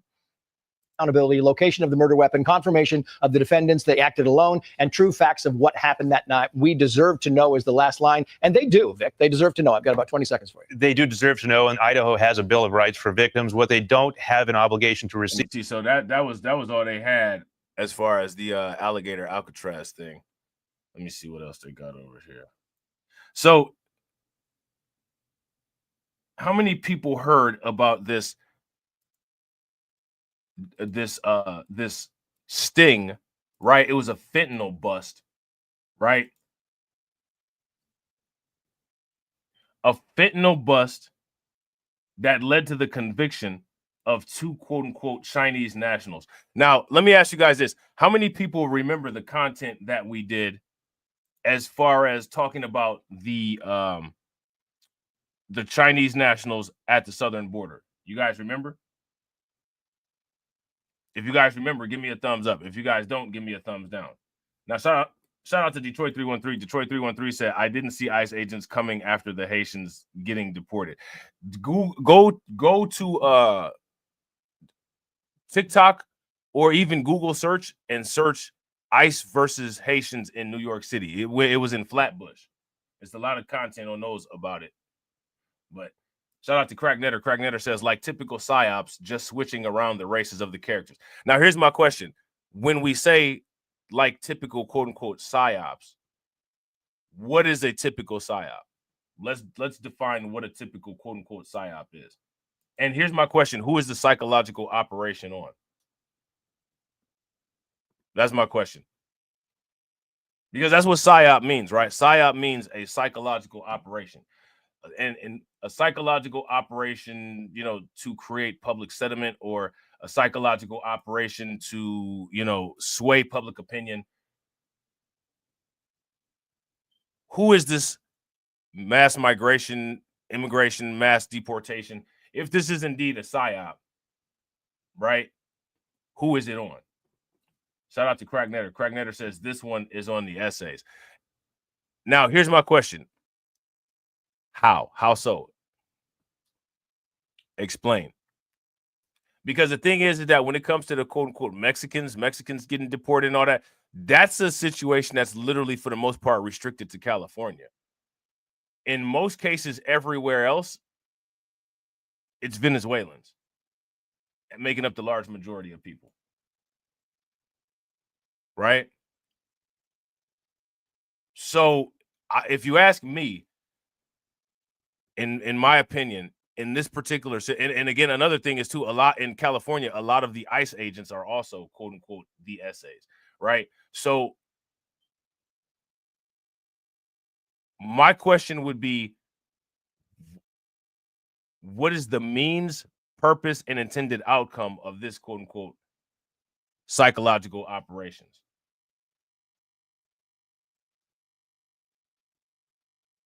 Now, shout out to Cracknetter. Cracknetter said, think about it. That's why Kamami was cosplaying black. She was tricking racist Latinos into voting against themselves. Now, here's the thing. If we look at the last time Trump ran, Latinos for Trump existed during that time too. But Kamala Harris wasn't running for president, right? So what was the psychological operation then? I don't think that there was a psychological operation. I think that a lot of Latinos just voted for Trump.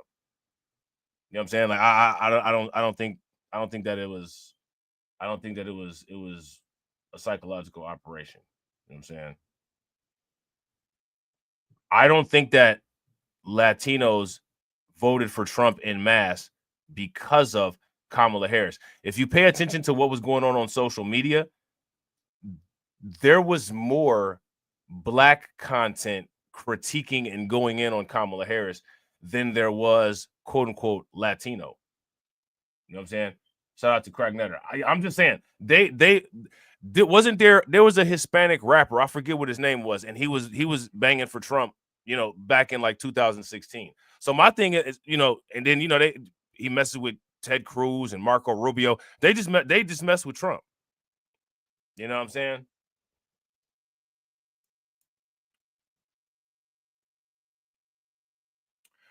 Yeah, shout out to Detroit 313. Don't mess with the Zohan. Detroit 313 said, yet you got Iranians took over in New York around Queens and Manhattan. They also elected the new race of mayor, and he's Iranian. Yeah. You know what I'm saying? Shout out to Cracknetter. Cracknetter said El Funky was deported. Facts. Yeah, and we talked about Kid Frost the other day, right? You know, and it just it's interesting. Shout out to Win Lose the Rug. Win Lose the Rug said, yeah, bro, they voted for Trump willingly. You know, MFs try to align their beliefs with W's whenever they can, which is right. And I agree. And they rolled snake eyes on that one. And it's, you know, it just shows the inexperience, right? This was no friendly call. I'm looking up to make up to 50 to 55 kilos of the final products. It was a drug deal, according to federal prosecutors. Yeah, it's a tactic, right? If you ask me, it's a tactic, and it's a dog whistle, and the dog whistle is an attempt, right? It's an attempt at a show of loyalty, right? And then we gotta ask this question: why did Eazy-E put him on? Why would Eazy-E put on Kid Frost?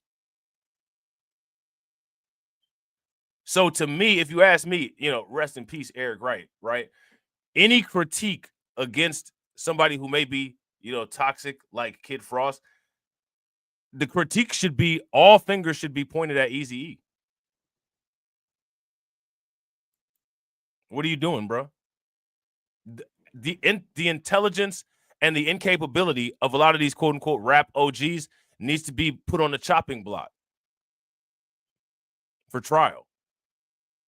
You know what I'm saying? People act like the blatant stupidity of a lot of these people should be quote unquote left alone because they're quote unquote some type of icon. Well, people might be an icon, but they can also be an icon for idiocy. And a lot of these people are icons for idiocy. You know what I'm saying?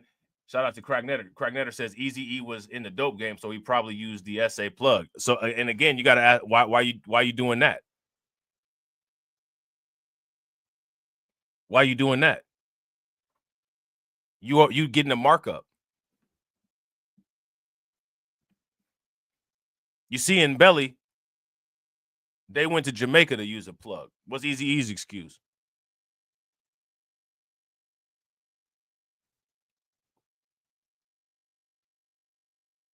You know what I'm saying? There's countries where you don't have to deal with those type of people that had the environments to grow those type of, foliage that produce those type of chemicals necessary for that type of manufacture. Right?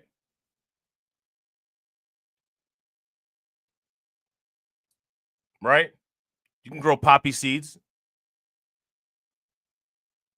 Right? Why are you going to a plug that, you're already going to be priced out of the market because those type of plugs are selling bulk product to quote unquote their people cheaper.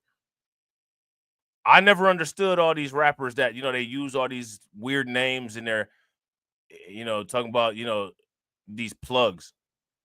Why are you getting plugged? Why are you getting plugged by that? You know what I'm saying? Like, why are you using that as a plug? Why don't you manufacture your own product? Let me ask y'all this. How many people saw Breaking Bad? How long Gus Fring's entire purpose when he was dealing with the Salamanca cartel was to get rid of the Salamanca cartel and be the plug and the distribution. Right? Look at Frank Lucas. Frank Lucas didn't deal with no plug named Hector. Now, he did deal with an Asian plug, but he didn't deal with no plug named Hector. When I tell you these criminals are pathetic and they're stupid and they don't need to be hailed as any type of gods, I mean it.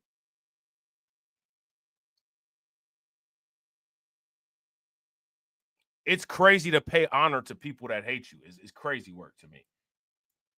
You know what I'm saying? But this is what people do.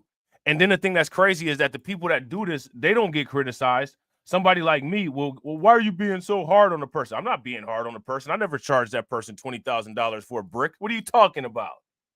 You know what I'm saying? I never charged that person $20,000 for a brick when I'm getting them for $5. What are you talking about?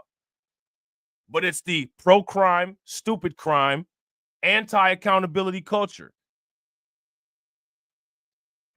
People paying markups for bricks. You know what I'm saying? People paying loud prices for Reggie. And I'm like, why are you doing that? I'm the coon.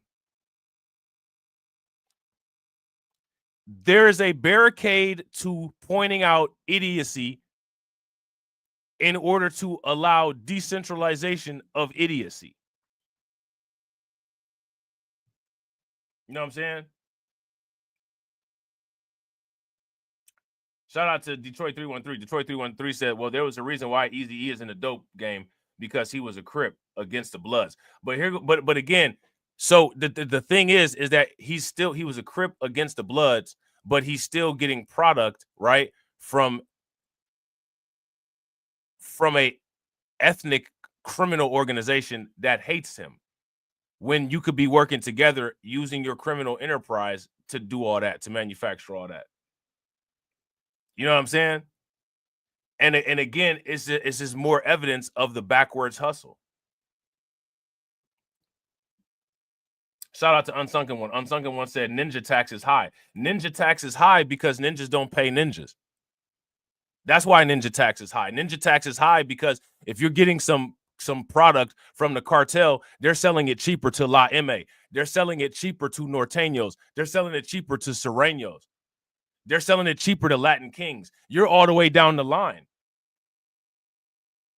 So by the time they give the deep discounts on the bricks to MS-13 and all them, you're paying $20,000, $30,000 for a key. Why? Because you're not establishing any logistics. You're not establishing any manufacturing of your own. And you buy these products and you can't even sell them all over the place. You could buy some product from a plug that a Norteño uses or that a Latin King uses, and you can't sell in those areas. So what do? I'm going to go to war with the Bloods. I'm going to go to war with the Crips. That don't make any sense.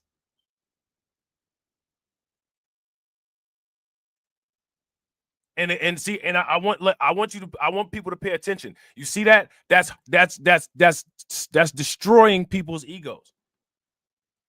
So they got to pack up and run. But we don't flee. I'm tired of the contradictions. You know what I'm saying?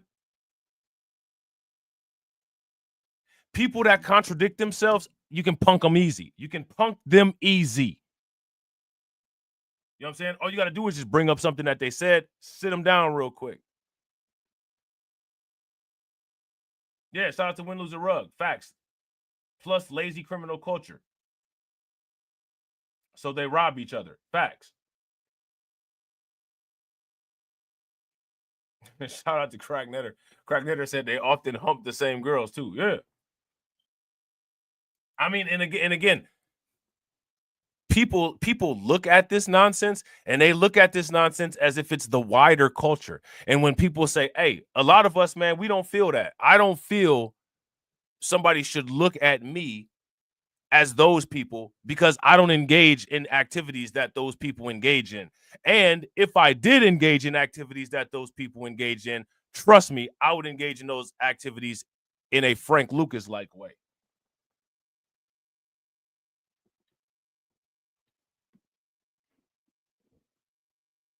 You know what I'm saying? It's ridiculous. I mean, it's annoying. And when I listen to people on YouTube, like I know all about this. You know what I'm saying? I know all about that life. So, you know what I'm saying? Like, I'll break this stuff down. I'll break this stuff down. They hustling backwards and it's goofy.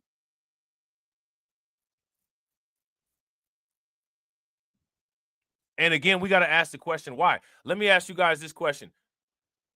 Any of them people, are they using non-Spanish speaking plugs?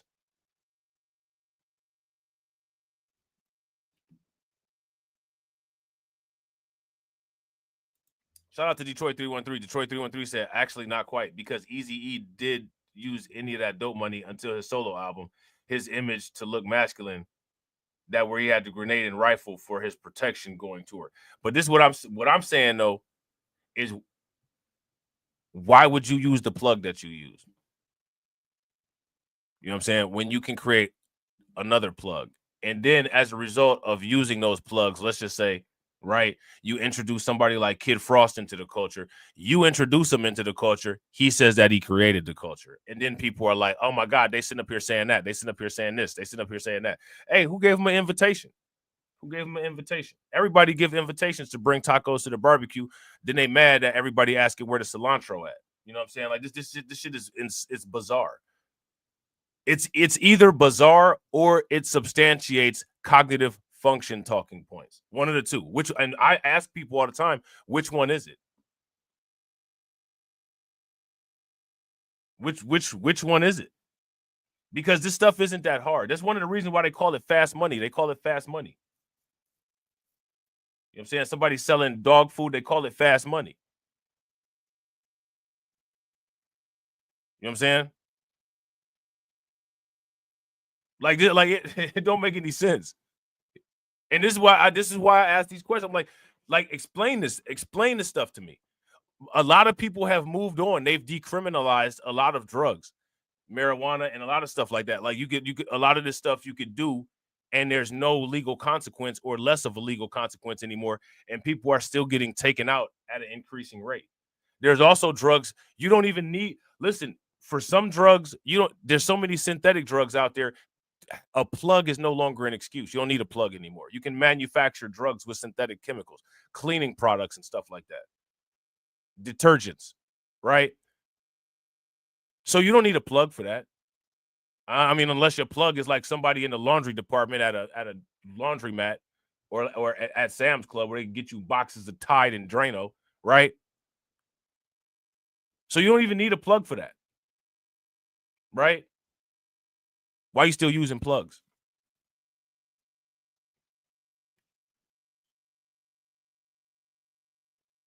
Shout out to Win Lose a Rug. Win Lose a Rug said it's a flaw in the cultural design. Nothing wrong with saying that. Facts. And again, the thing is, and shout out to Win Lose a Rug for bringing up the cultural element. Culturally, people fall into the Fibonacci pattern of repeated Democrat voting. And so when you see them fall into the Fibonacci behavioral pattern of Democrat voting, they vote like they move. They vote like they act. Period. Human behavior is inescapable.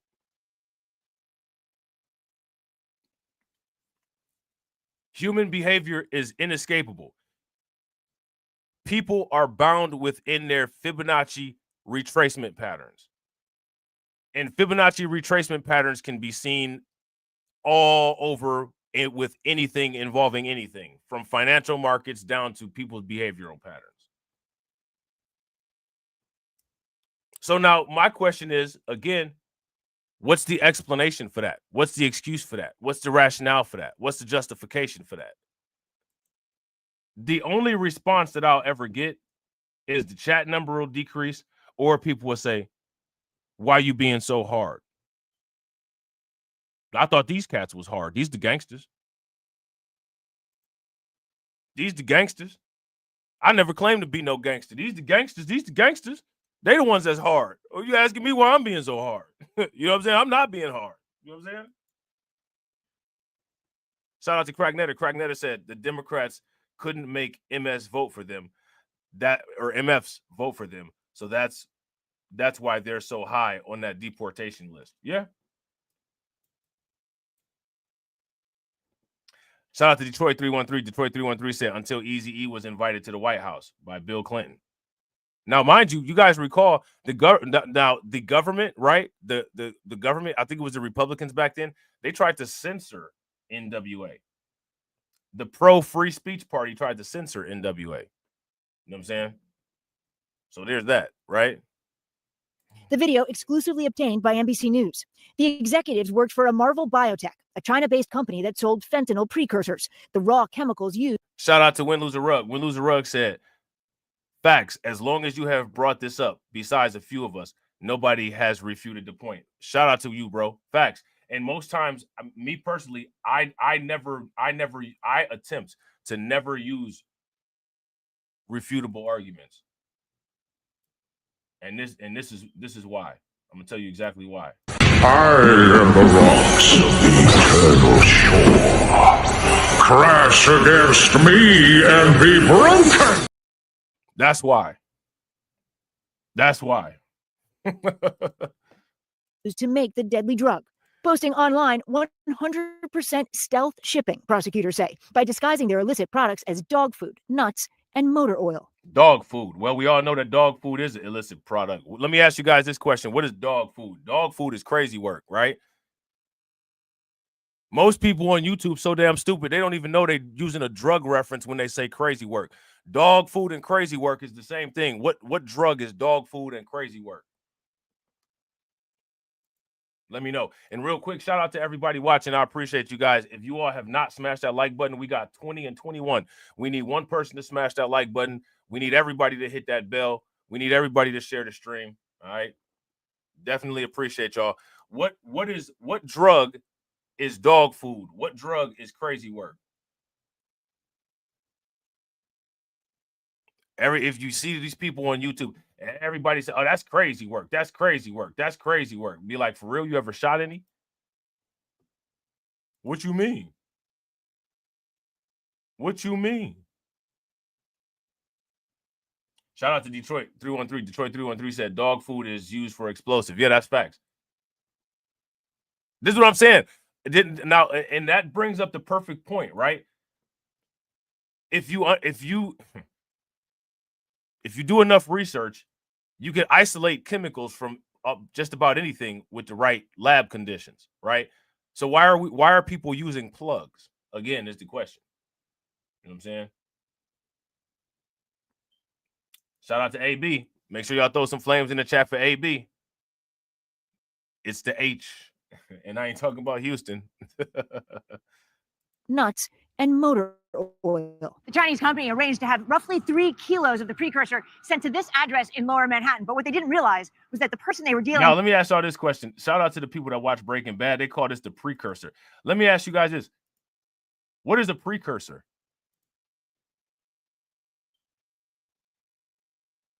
What is a precursor?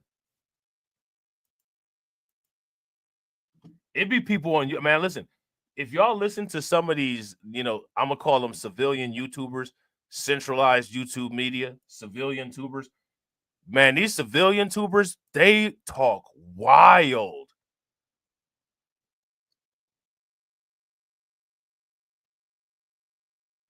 Shout out to Cracknetter. Cracknetter says she looked like she was there to pick up. Hey, sound like a party. Sound like a party. Why? Listen, sounds like a party. You know what I'm saying? Sounds like a party. Why you think so many people get in trouble with quote unquote women and drugs? That's that's a good combination. You know what I'm saying? I'm just saying. Company arranged to have roughly 3 kilos of the precursor sent to this address. Listen, I'm gonna just put it like that. Listen, I'm gonna put it like this. The same way for athletes, steroids are quote unquote performance enhancers. In many cases, many things, quote unquote, for the quote unquote fairer sex can be quote unquote performance enhancers. The next thing you know, you in court. You know what I'm saying? I'm just saying. In Lower Manhattan. But what they didn't realize was that the person they were dealing with was not a drug trafficker. Yeah. He was actually Facts. a DEA informant. That's exactly this was what the it beginning. is. Shout out to Win, Lose, a Rug. Facts. It's the chemical before the finished product. You know what I'm saying? Like the precursor for the most part is like the ingredients. Like the precursor to pancakes would be flour. You know what I'm saying?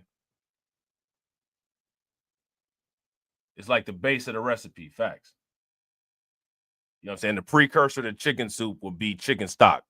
You know what I'm saying? Something like that. See, I'm telling like, and again, I want you guys to pay attention. Why? Let me ask y'all this. Why do y'all love inauthentic YouTubers so much? Why y'all love these people, man? Y'all love these people, man. These people will sit up here and talk reckless and how you thinking they all kind of straight, man. Couldn't show you the way around anything. You know what I'm saying? It's wild, man. Of a sting operation that was going to put both of them behind bars.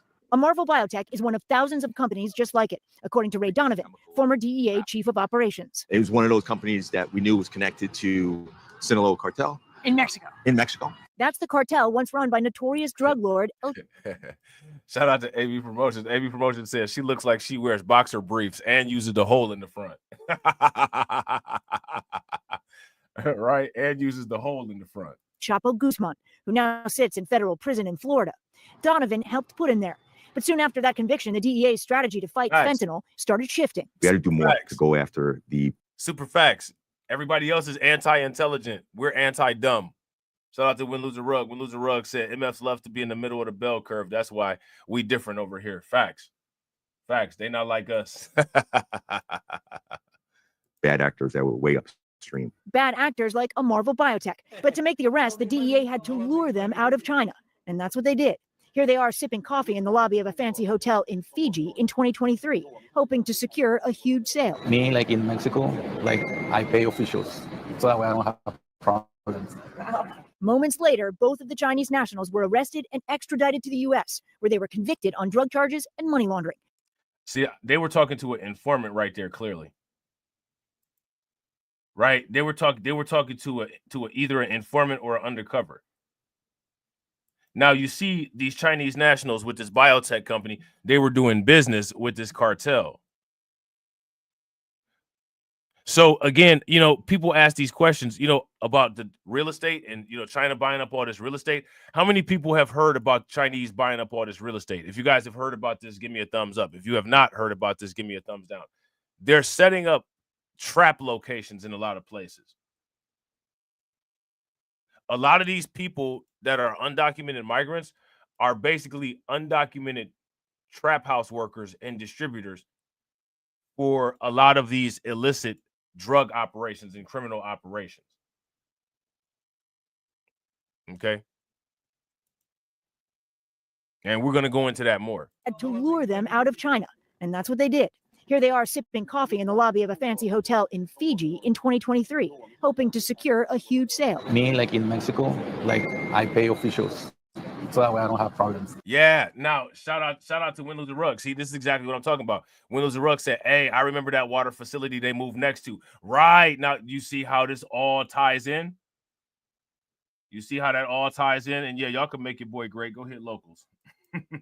Setting up the empire. Facts. Now, you know, a lot of people that work regular jobs, and I've been saying this for a long time, a lot of companies are laying people off. A lot of businesses are closing down. That's as far as I'm going to go into that on this channel, because I got other channels where I talk about that in greater detail, right? Criminals are about to get put out of business also. Certain criminals are going to be restricted to stick-up boy crimes in the future. You know what I'm saying? Yeah, shout out to Craig. Yeah, this is another instance. Moments later, both of the Chinese nationals were arrested and extradited to the U.S., where they were convicted on drug charges and money laundering. They will be sentenced in August. How are you able to get these two particular people out of China? Hey, they probably was you. Hey, how did they launder the money? They was using Bitcoin. They was using Bitcoin. To meet you in Fiji. Money. So it always comes down to greed. But Donovan says going after these companies is a game of whack-a-mole, and the U.S. needs China's help. How can cooperation with the Chinese government affect this fight against fentanyl? The cooperation with the Chinese government will immediately, overnight, impact the entire industry. That quickly? Yes. Now, he looks like one of them brothers that they would have on a soap opera. Daytime TV, like All My Children looking brother. You know what I'm saying? General Hospital looking brother. Y'all don't know nothing about that. With that, Stephanie Goss joins us in studio. Stephanie said it there. We need China's help. So are they helping? Well, last week, Tom, the Chinese government banned the production of 2 fentanyl precursors, but Donovan told me that that was pretty superficial. And there was a congressional report last year that said that the Chinese government was actually providing tax breaks to some of these companies. Wow. Yes. All right, Stephanie Goss first. Stephanie, we thank you for that. We thank you for watching. All right, so there's that. All right, so what do y'all think about that? Now, we gotta talk about Kristi Noem again, right? We gotta talk about Kristi Noem again, and hopefully, eventually, right? Look at this. Hold on, real quick. This is just more of what we was talking about. We about to do this. We about to do this.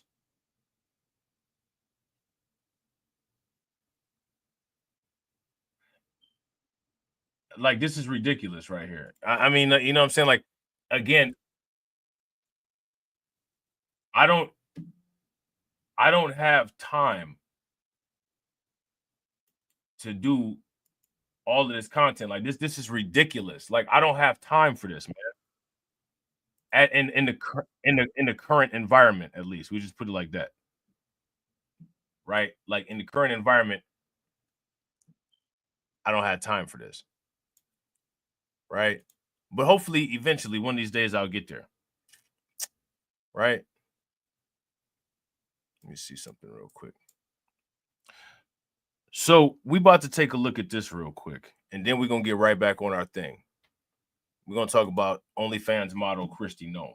Yeah, the young and the restless. You know what I'm talking about. As the world turns looking at. Yeah. You know what I'm saying? You know what I'm saying? Soap opera looking brother. Y'all know what I'm talking about. Shout out to my man Jesse. What's good with it, bro? See, and again, we got to do this, man. We got to do this.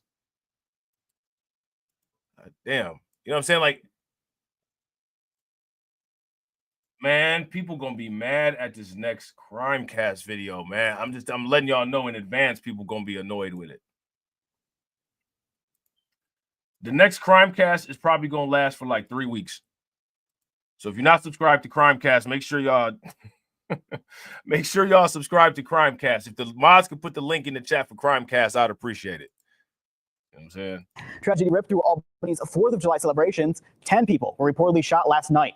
News 10's Amber. Why? Now, mind you, the first one that we talked about was in Chicago. This is Albany, New York. 10 people got shot for real. Why? Somebody, why? Who sanctioned this is the question. Tragedy ripped through Albany's 4th of July celebrations. 10 people were reportedly shot last night. News 10's Amber Fisher joins us live in the studio with what happened. Good evening, Amber. Thank you, Anthony. More than 100 emergency crews responded to 3 separate shootings across the city last night. Mayor Kathy Sheehan spoke alongside. Why? Somebody let me know why. Shout out to everybody watching. I appreciate you guys. If you all have not smashed that like button yet, please do me a favor. Take a moment. Smash that like button. Also, if you guys have not hit the bell, please take a moment. Hit that bell. Also, please share the stream to your social media. All right. I definitely appreciate you guys. We got 22 people watching, 23 likes. We doing good. That's good enough for the 1-to-1. Throw them 23s in the chat like MJ.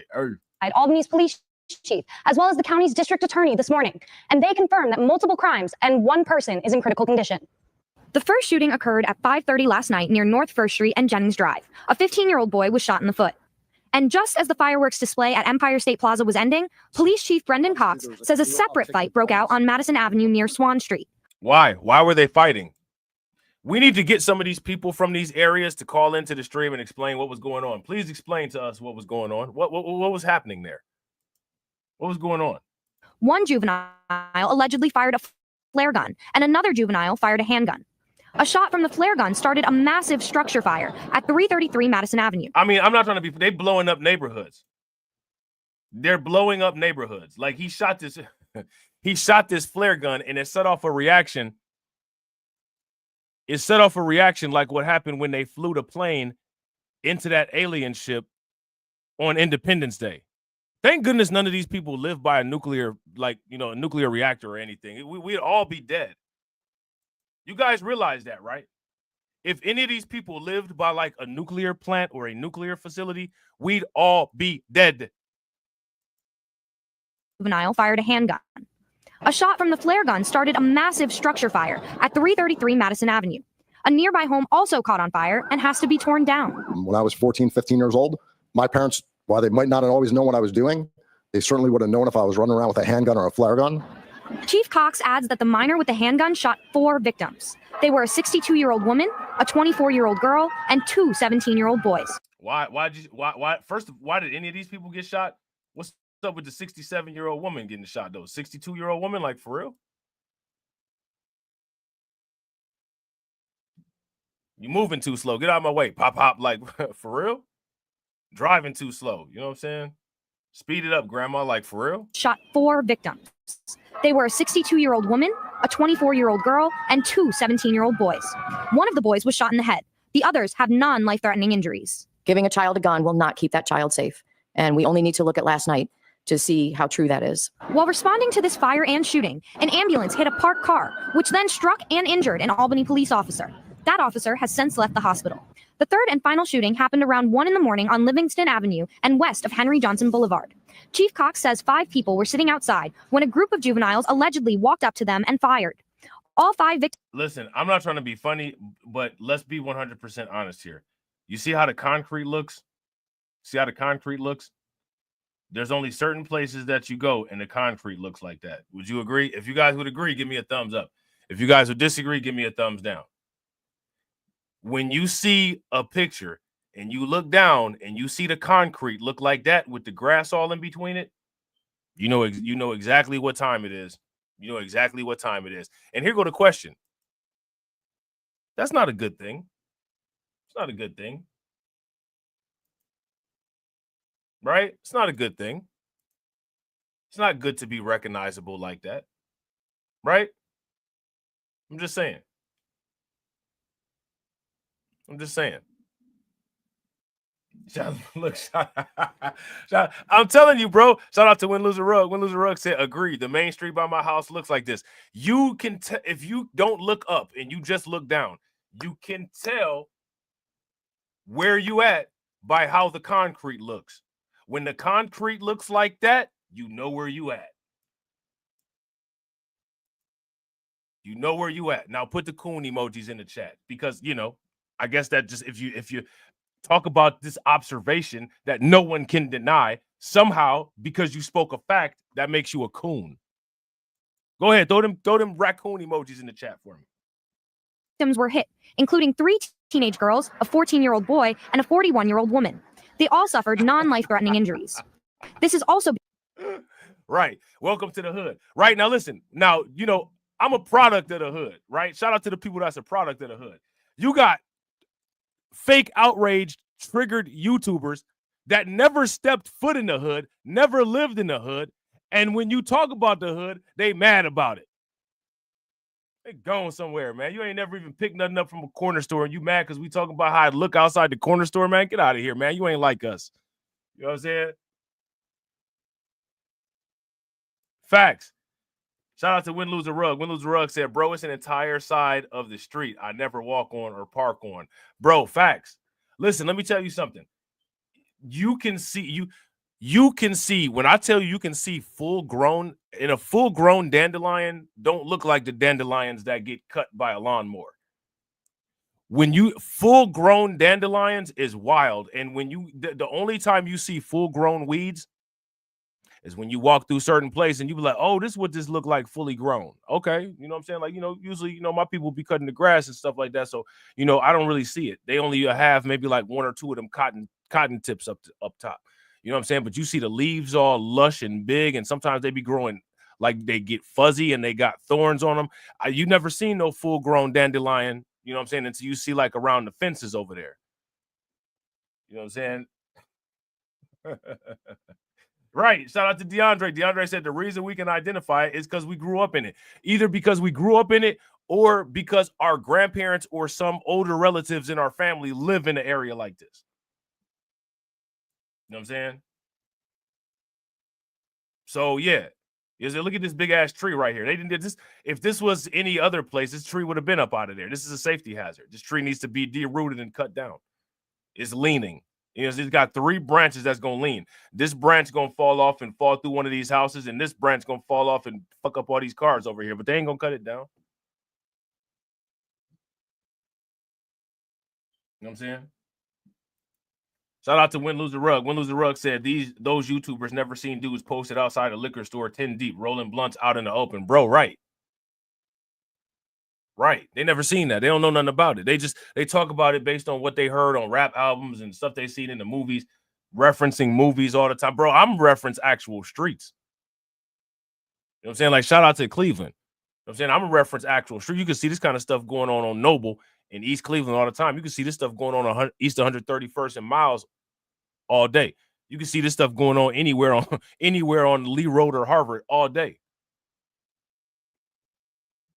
You know what I'm saying? Facts. Shout out to Win Lose a Rug. We speaking from experience. You know what I'm saying this is just what it is. being considered a targeted crime. Officials say that they can be reactive to crime and arrest suspects, but that the problems go deeper. And the chief was right. We're really good at prosecuting people, but we're not going to prosecute our way out of this problem. Ladies and gentlemen, I'm calling on fellow parents to help me, help the chief, help the mayor. Because this has to change. Currently, there are no suspects in custody. Let me now. Thoughts. And the investigations are ongoing. We will keep you updated on our website, news10.com. He hit him with those caring tears. Please raise your kids. Please raise your kids. Now,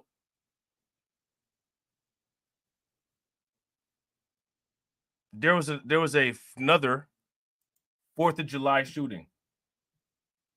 This is exactly what I'm saying. How you ain't got no suspects? Like, I mean, it's, you know what I'm saying? Like, and you know people saw this. Nobody's saying anything.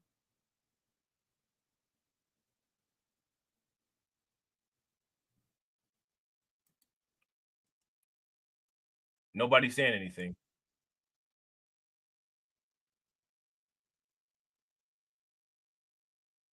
Nobody's saying it. Man, listen, I'm trying to tell y'all, man, we are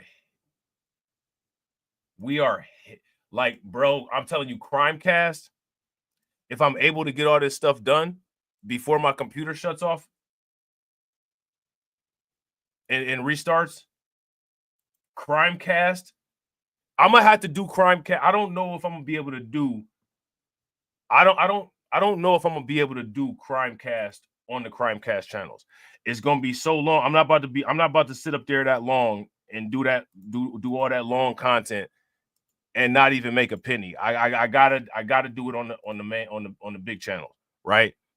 So we're gonna have to do it like that.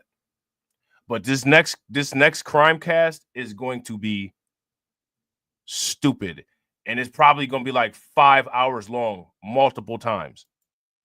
You know what I'm saying? 5 hours long, multiple times. Now again, watch this. Watch this.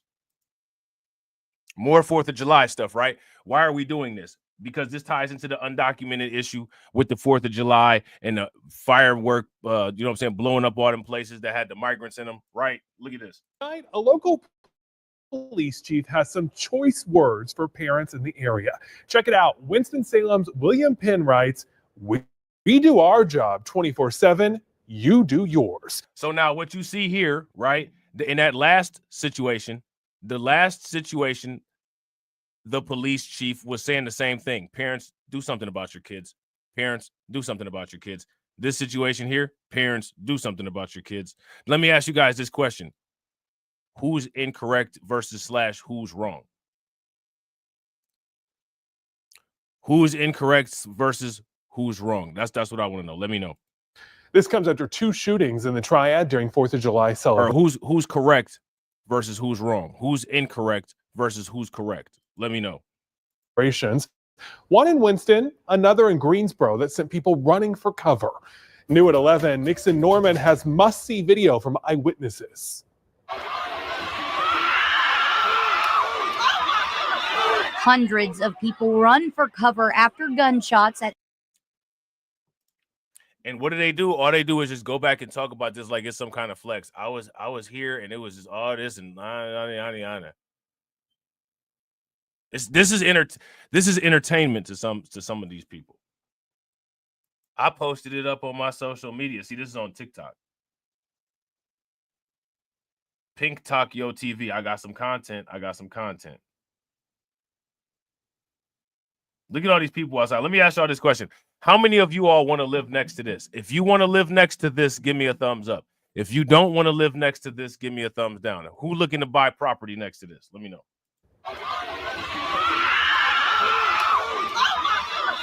Hundreds of people run for cover after gunshots at Center City Park in downtown Greensboro. And there was a shooting going on, and did you see the chick up here twerking? Like, you can't make this up. Everyone's running for their life, and this chick in the yellow shirt is up there twerking. Look. Hundreds of people run for cover after. You can't make it up. You can't make it up. Now, I'm gonna step back. I'm gonna sit back. I'm gonna step back. What do people got to say about that?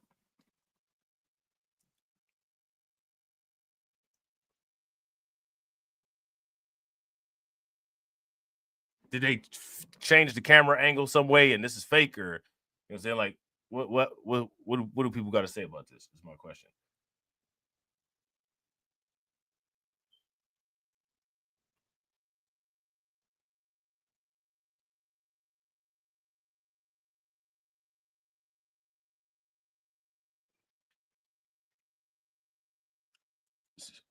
I agree. Shout out to Windows the Rug. Windows the Rug said, as I have matured, when I see people still on this, I honestly want things to get harder for them. Yeah, like Jim Jones.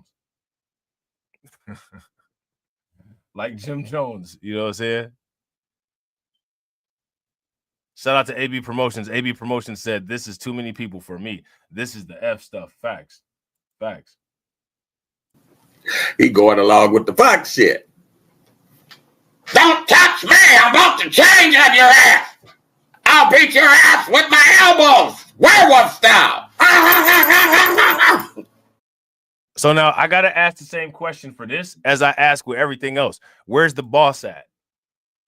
Where's the boss? Where's the boss at to deal with this? The same way I asked where the boss at, right? To deal with those situations of the Democrats jacking and using inappropriate narratives.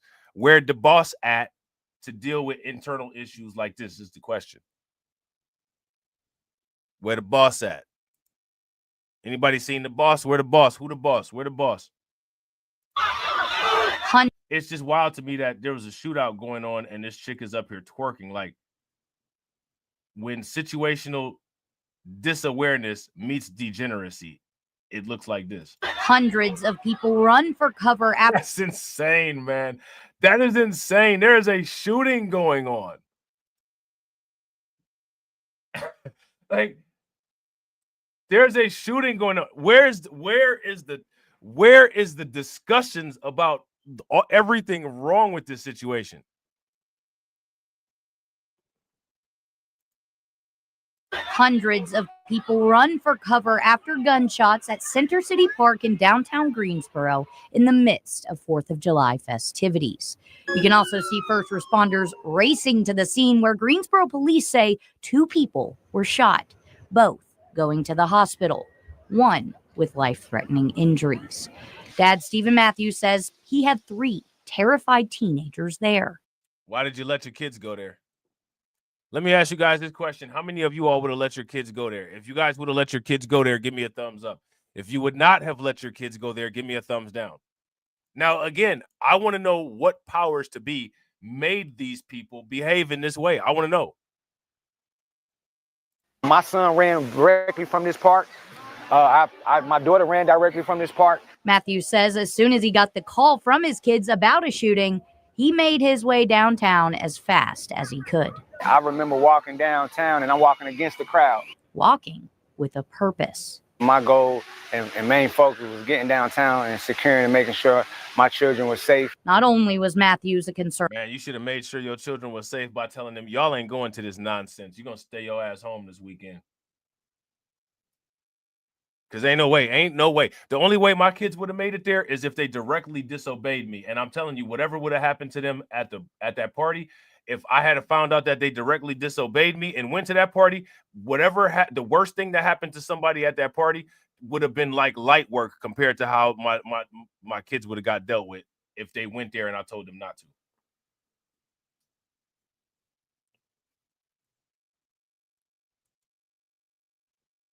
You know what I'm saying? And again, I want you to understand this video also substantiates why the rich stay rich.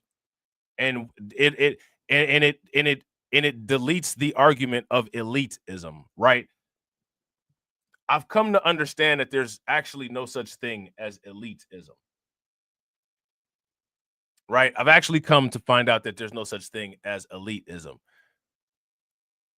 Let me ask you this. If your child had just got admitted into medical school, you know, they passed the MCAT and they're going to go and become an aspiring doctor. Do you want them here? That's not protecting your investment if you have them here. They need to be around other kids who are doing the same things as them. These kind of gatherings are for idiots. And when idiots gather together, a lot of idiocy ensues. When rich people gather together, a lot of money is made. When industrious people gather together, a lot of industry is created. And then people will sit there and say, well, you're acting like you're too good. Yeah, because I am. You know what I'm saying? I'm getting prepared. I'm practicing my yuppie act because I'm going to be a definite elitist. I'm going to be a definite yuppie. And I'm going to continue to show examples of this.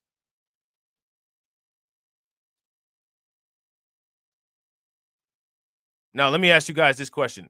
How many business deals do you think went down at this quote unquote gathering? How much networking do you think went down? Did anybody have any discussions? Yo, we're going to go to this college. We're going to stay in the same dorm. We're going to graduate with these degrees. And when we get out, we're going to partner up and start a business. You think any of that went down at these parties?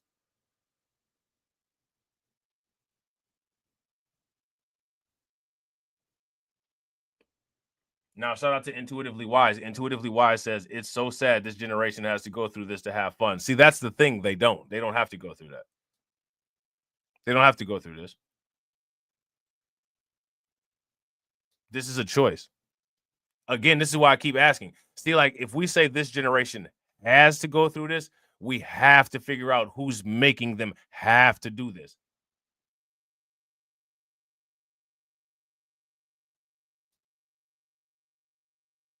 So my question is, who's making them have to do this? Shout out to DeAndre. DeAndre said, this frustrates me because as a kid, one of my fondest memories was Pops taking me to the fireworks on the 4th. Now I'm cool off large gatherings like this. Bro, facts. Facts. Shout out to Win, Lose, or Rug, a generation of trash kids produced by dumpster fire parents. And again, so all of these kids creating this, look, I want you guys to understand how things work. Do you see all of these idiots at this gathering? All of these idiots at this gathering are going to procreate, and it's going to multiply the amount of idiots by like a factor of 500. Now, let me ask you guys this. If any people here at this gathering procreate, are any doctors or brain surgeons going to come? Are any scientists going to come from this procreation? It's a possibility, right? But the possibility is about that of a winning lottery ticket. Like begets like. Right? Now, nobody here is busting it open for no med student. Ain't nobody here busting it open for Arthur Hayes, are they? That chick that was twerking, she ain't twerking, busting it open for Arthur Hayes, is she? She doing that 21 twerk. Is that what she doing? The 21 Bitcoin twerk? She not doing that.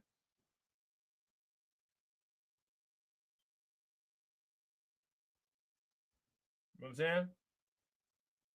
She doing the Satoshi slide? Nah, she ain't doing that Satoshi slide. She ain't doing that. Was there anybody at this party busting it open for Arthur Hayes? Nah, ain't nobody at the party busting it open for Arthur Hayes. Just saying. So these people at this party, who are the lowest of the low, are going to procreate to produce even more low of the low. And I guarantee you, these people here are the pinnacle of fertility. Like these people here, you know what I'm saying? Some people who got shot, they was probably standing next to somebody, got some blood on them. That will get them pregnant. You know what I'm saying? So now here's my question. What does that do for advancing society is my question.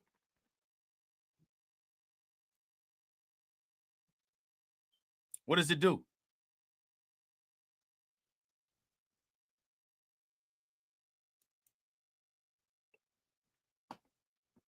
Parent throughout all of this. He's the founder of a local youth development group, Punch for Pounds. He says although his children weren't injured, he has a lot of empathy for the victims and their families. He also worries about all of the witnesses there at the time of the shooting, making a point to check in with his kids who were there. We are at home having conversations about decompression. What are you thinking? How are you feeling? Greensboro wasn't the only triad city to see a shooting on 4th of July. Why is there so many shootings, ladies and gentlemen? Don't leave. Answer the question. Why are there so many shootings? Shout out to Win, Lose, or Rug. Win, Lose, or Rug said, at this rate, I think it will be impossible to form a community. It's very difficult to do that when there's people shooting at it. Right? If you guys would agree, give me a thumbs up. If you guys would disagree, give me a thumbs down. It's very difficult to do that when people, and not only people, a lot of those people doing it are children, and people shooting at it. Makes it kind of difficult. It makes it kind of difficult, right? There was a situation in Winston-Salem, too. Police arrested a 16-year-old in connection to the shooting in the parking lot of Truist Park. 16, a kid. Where's the parents at?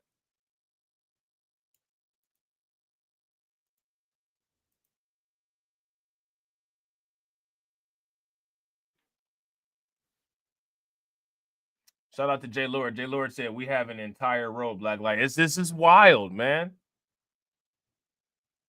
Shout out to Intuitively Wise. Shout out to you, Intuitively Wise. You know what I'm saying? For, being 75, you know, that and being healthy. You know what I'm saying? That's the people don't understand. That's an accomplishment. Definitely respect. You know what I'm saying? In response, Police Chief William Penn Jr. said in part, quote, "I am tired of events ending in violence.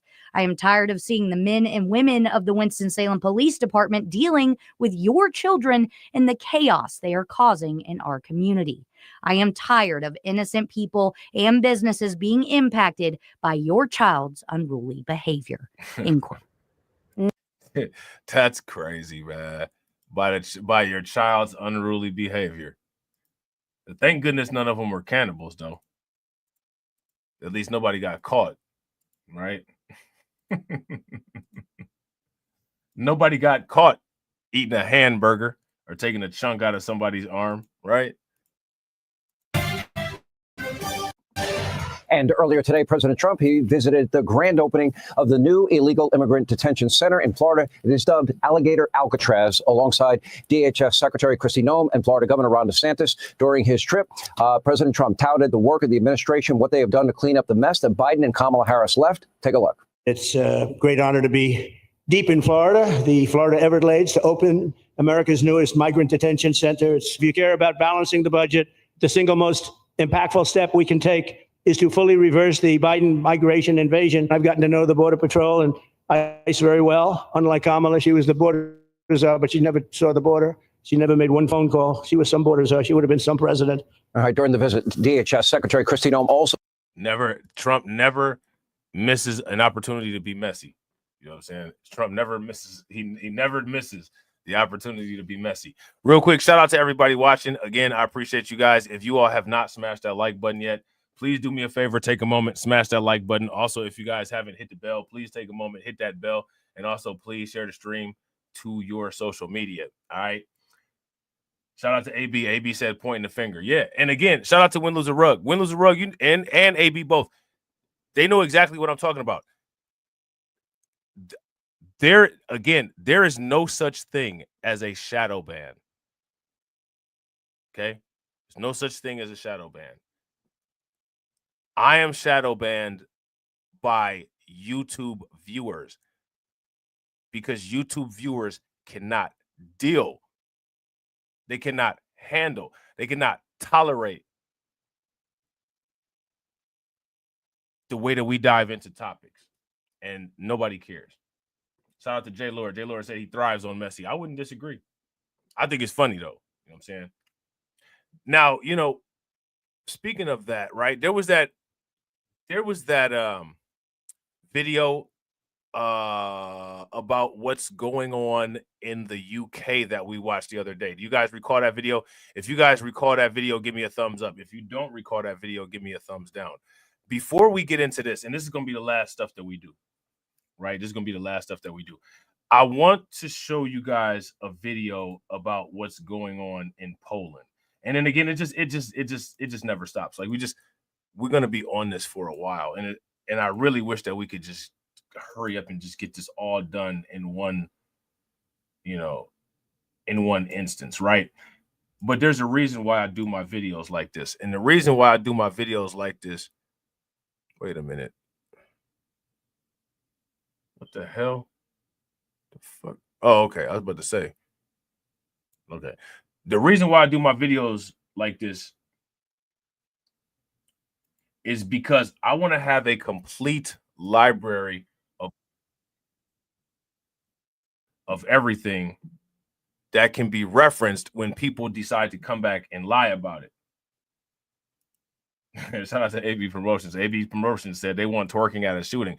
Well, that's not an excuse, because if they wanted twerking at a shooting, they got it right on the channel. I mean, I just showed the footage of it, right? So you know what I'm saying? Like they even have less excuses. You want twerking at a shooting from a live stream? Okay, you got it. We got it here for you.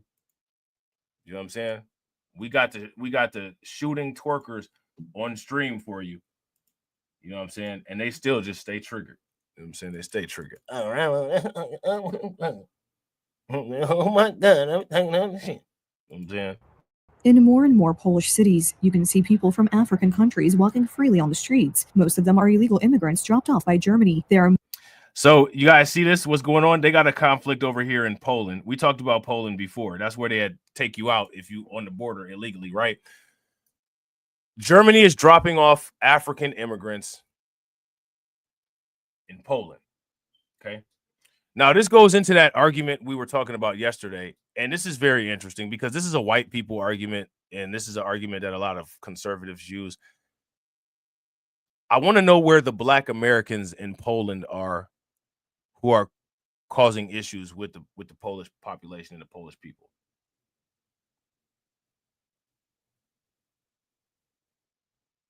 Does anybody have any video confirmation or footage of that? I'm curious. In more and more Polish cities, you can see people from African countries walking freely on the streets. Most of them are illegal immigrants dropped off by Germany. There are more and more immigrants in Poland, even though the government said that Poland would benefit from the Migration Pact. An issue that is becoming increasingly apparent to Polish people is the civic platform's tacit consent to accepting illegal immigrants, including those from Germany. It is in Germany's interest to send back to Poland those immigrants they want to get rid of, and they send people who have crossed the Mediterranean Sea and who do not fit their vision of migration in Germany. This is just one of many examples. Now let me ask you guys this question, quote unquote. How do you fit a vision of migration in Germany? Let me know what that entails of. Let me know. A group of Somali citizens brought to Poland by the German authorities was discovered by a border defense movement patrol. 6 Somalis on a bench. To my question, how long have you been in Poland? 5 minutes. Who brought you here? The German police. How did you get to Germany? By boat. So he didn't come from Belarus. If he ends up in Poland in 2 weeks under the Dublin procedure, it means that this is one big scam. The Germans tried to bring the Somalis first to Gubin, then to Żytowań. Ultimately, they were seen in Zielona Góra. We uphold the law, we obey the law, but we defend the integrity of the Polish state. We defend Polish interests. Since Mr. Siemoniak and Mr. Donald Tusk are not doing so today, then at least we must document these things, show them, publicize them, and try to thwart this migration process. This is not always successful. On Wednesday night, a Venezuelan... Now here's my question, right? Here in the United States, white people tend to say how much better Black immigrants are, right? This is a white people argument, and this is a divide and conquer thing. They say that Black immigrants do, quote unquote, so much better, quote unquote, than Black Americans, right? Now, the thing that's fascinating about this is that when it comes to white people saying that, white people in white countries are not really singing the same tune. And nobody really tests that logic, or nobody really calls those people out on that. White people, a lot of white conservatives cannot stop saying how well, quote unquote, Black immigrants do in the United States.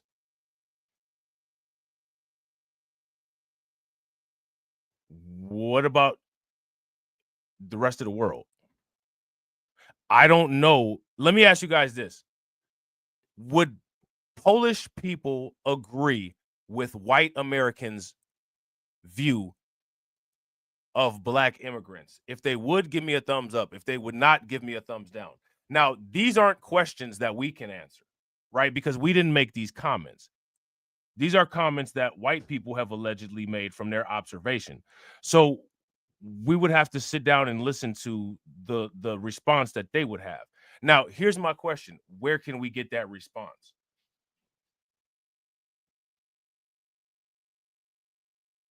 Now, shout out to J Lord. J Lord said many Black immigrants say that themselves. Now, I want to see a video from Poland where they have a bunch of Black American illegal migrants lined up like that and see what year of medical school they're in, right? So again, like, if these are accurate statements, we should be seeing these things accurately represented across the board, right? If you guys would agree, give me a thumbs up. If you guys would disagree, give me a thumbs down. Immigrant who was admitted to Poland in February this year attacked a 24-year-old resident of Toruń. She has extensive facial injuries and stab wounds and is in critical condition in a coma. The Venezuelan stabbed her several times in the head, neck. Now, this is a Venezuelan. How did this Venezuelan get to Poland? Did you hear that? They said it was a Venezuelan migrant that did this crime. How did this Venezuelan migrant get to Poland? Well, an immigrant who was admitted to Poland in February. Hold on, let's go back so we can hear everything she said. This migration process. This is not always successful. On Wednesday night, a Venezuelan immigrant who was admitted to Poland in February this year attacked a 24-year-old resident of Toruń. She has extensive facial injuries and stab wounds and is in critical condition in a coma. The Venezuelan stabbed her several times in the head, neck, and chest. The man was arrested by police officers a few streets away from the scene of the crime. He was intoxicated. At the time of his arrest, he had more than 1.2 of alcohol in his system. Dangerous foreigners also visited the biofarm in Koyin yesterday. According to the owner, they ignored the presence of the hosts and felt as if they were at home. Uninvited guests go on trips. Yesterday, such a situation took place. Two dark-skinned individuals, despite being informed of the entry ban and biosecurity measures, entered the farm for a trip. They did not respond to my daughter's warnings to leave the premises, and only my intervention and clear instructions on where to go and in which direction were effective. Then they drove further down the property, drove into the neighbor's yard, and continued their trip. The incident was reported. The villagers are upset because until now, it has been quiet and peaceful here. So now here's my question. With these people, like what this situation that we just listened to right here, who made those people do that? Who made those people do that? Oh, it could be different. Yes, they just walked onto the property without asking, and as far as I know, they didn't want to leave. I know they were sent somewhere in the village because a certain man had goats there, so they went there too. It would be good to do something about it, right? Someone should just take care of them and that's it, so that they don't run around on private property where they simply cannot enter. For now, this is just a prelude to what awaits Poles next year. Then, the migration pact. Look at this.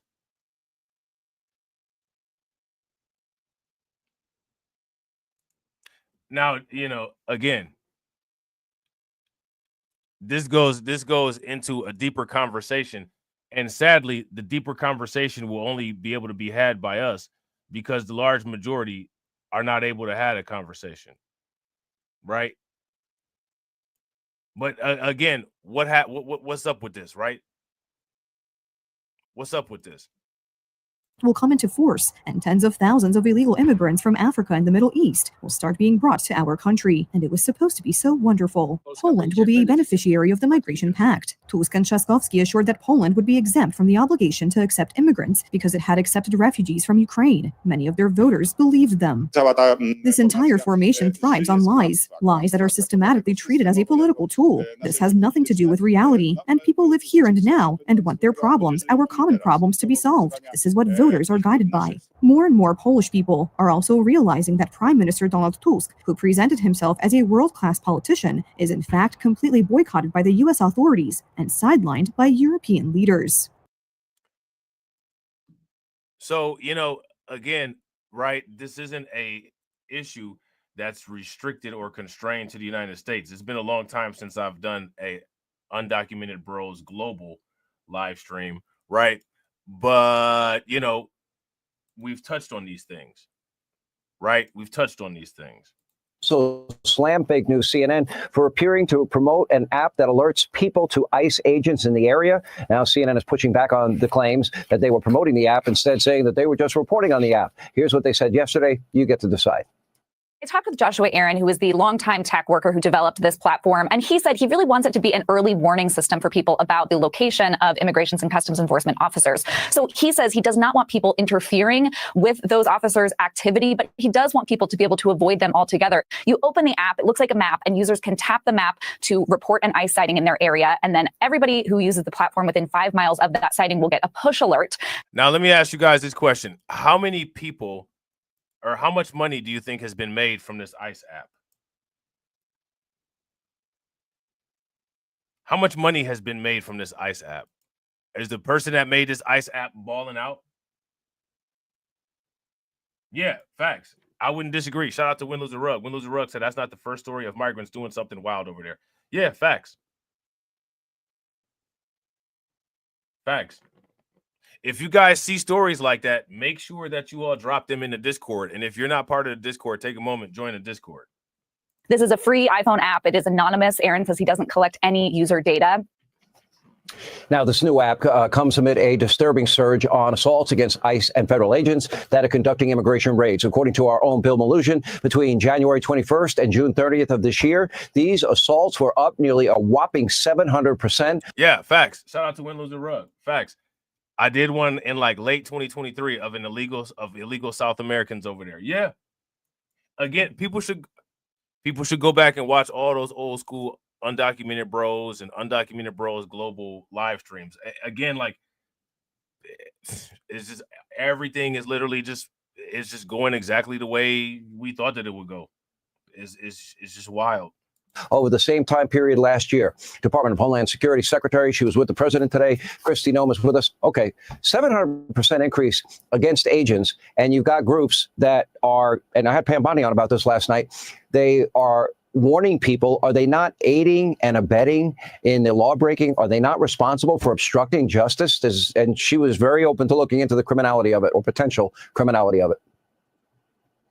Yes, absolutely. I believe, in my opinion, that they are. And that's why I'm so thrilled that Pam is willing to be proactive and go after those individuals that would perpetuate this kind of activity against our law enforcement officers. These ICE agents, these law enforcement officers, Border Patrol agents that get up every single day and are working to get these dangerous criminals off of our streets are heroes. They are absolute heroes. And to hear that the amount of violence that's coming up against them, a 700% increase in just the last several months against them and their families, they're not just going after them. They're also doxing their families and threatening their children. And these individuals just love America and believe that the law should apply to everybody. They're doing their jobs that Joe Biden never let them do, and they're protecting their own communities. Remember that many of these law enforcement officers live in these communities. Their children go to those schools. They go to church there.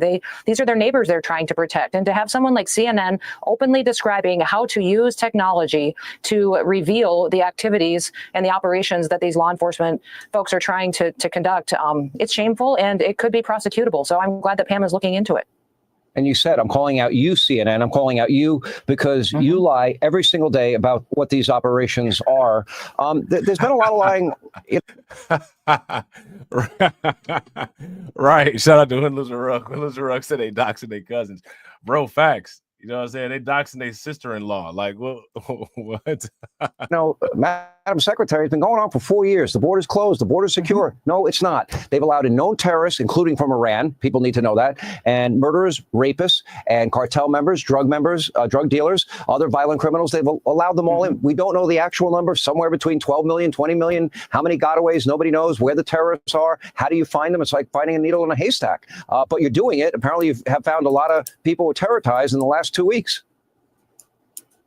Oh, we absolutely have. In fact, President Trump, since he's been in office, has removed almost 600 known and suspected terrorists, thousands of violent criminals, individuals that are murderers and rapists and drug traffickers, human traffickers.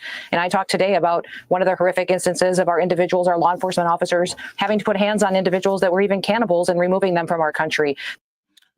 See, so again, so she talked here she goes with the cannibal thing.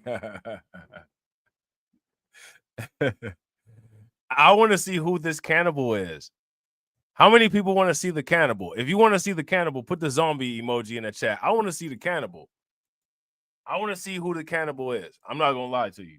These are deranged individuals that other countries release out of their prisons, out of their mental institutions, and sent them to America to roam on our streets and perpetuate violence against our citizens. President Trump is just trying to follow through on what he promised the American people, and that's to get the worst of this worst out of this country so that they can raise their children in safety and apply the law equally to everyone, bring justice back to America, secure our border, but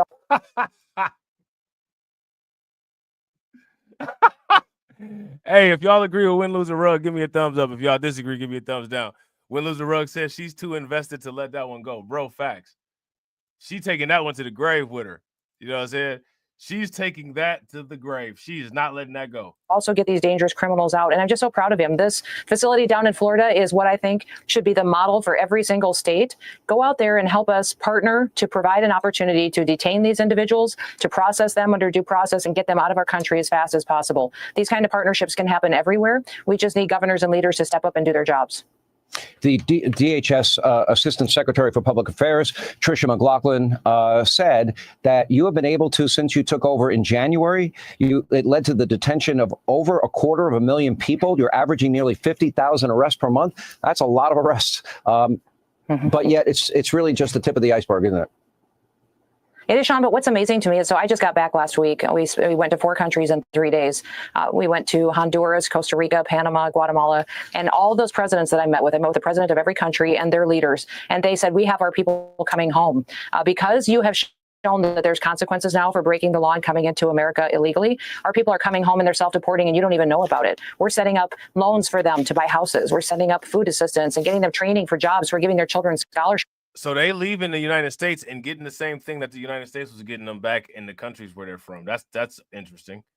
So again, like out of all of this, what are people here in the United States getting out of it? We want our people to come home because President Trump has clearly said that he wants people in the United States that have come legally, and they're facilitating all of this. They said, you don't even know about the tens of thousands, hundreds of thousands of people that have left the United States. And so we're collecting all of that data as to the illegal immigrants that have left on their own. That's facts.